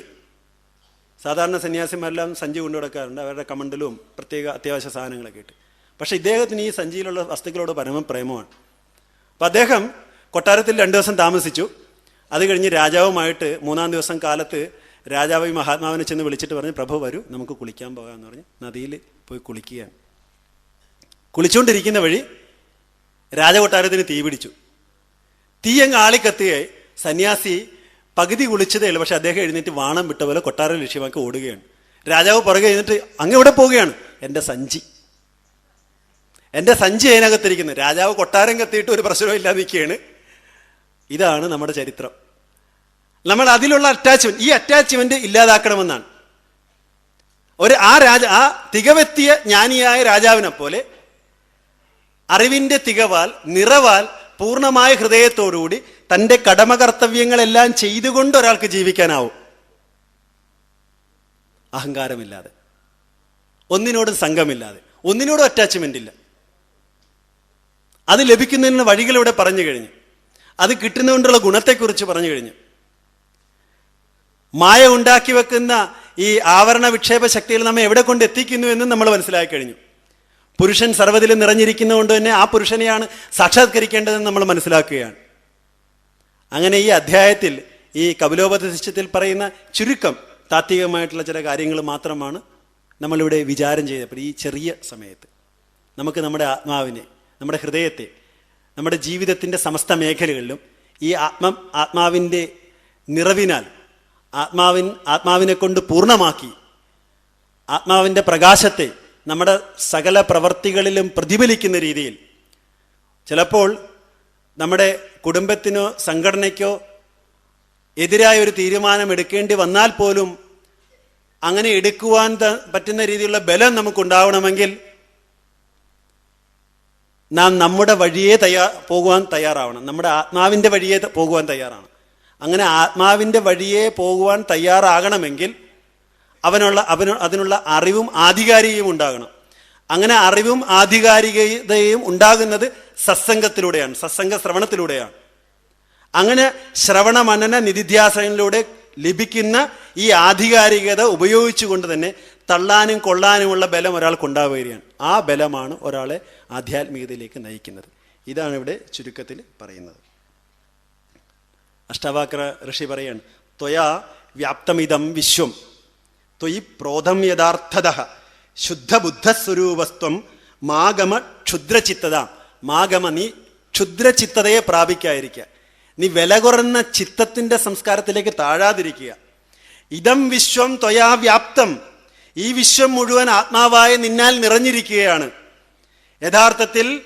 യഥാർത്ഥതഃ ത്വയി പ്രോധം, യഥാർത്ഥത്തിൽ നിന്നിൽ കോർത്തിണക്കപ്പെട്ടിരിക്കുകയാണ് ഈ പ്രപഞ്ചം.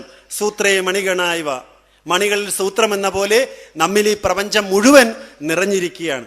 ത്വം ശുദ്ധ ബുദ്ധ സ്വരൂപ, നീ ശുദ്ധബുദ്ധ സ്വരൂപത്തോടു കൂടിയതാണ് നീ. അതുകൊണ്ട് നീ ക്ഷുദ്രചിത്തതയെ, വില കുറഞ്ഞ മനസ്സിൻ്റെ ആ ക്ഷുദ്രതയെ പ്രാപിക്കാതിരിക്കുക. നിന്നിൽ ആത്മാവ് പൂർണ്ണമായിട്ട് അടങ്ങിയിരിക്കുന്നു, നിലകൊള്ളുന്നു എന്ന്.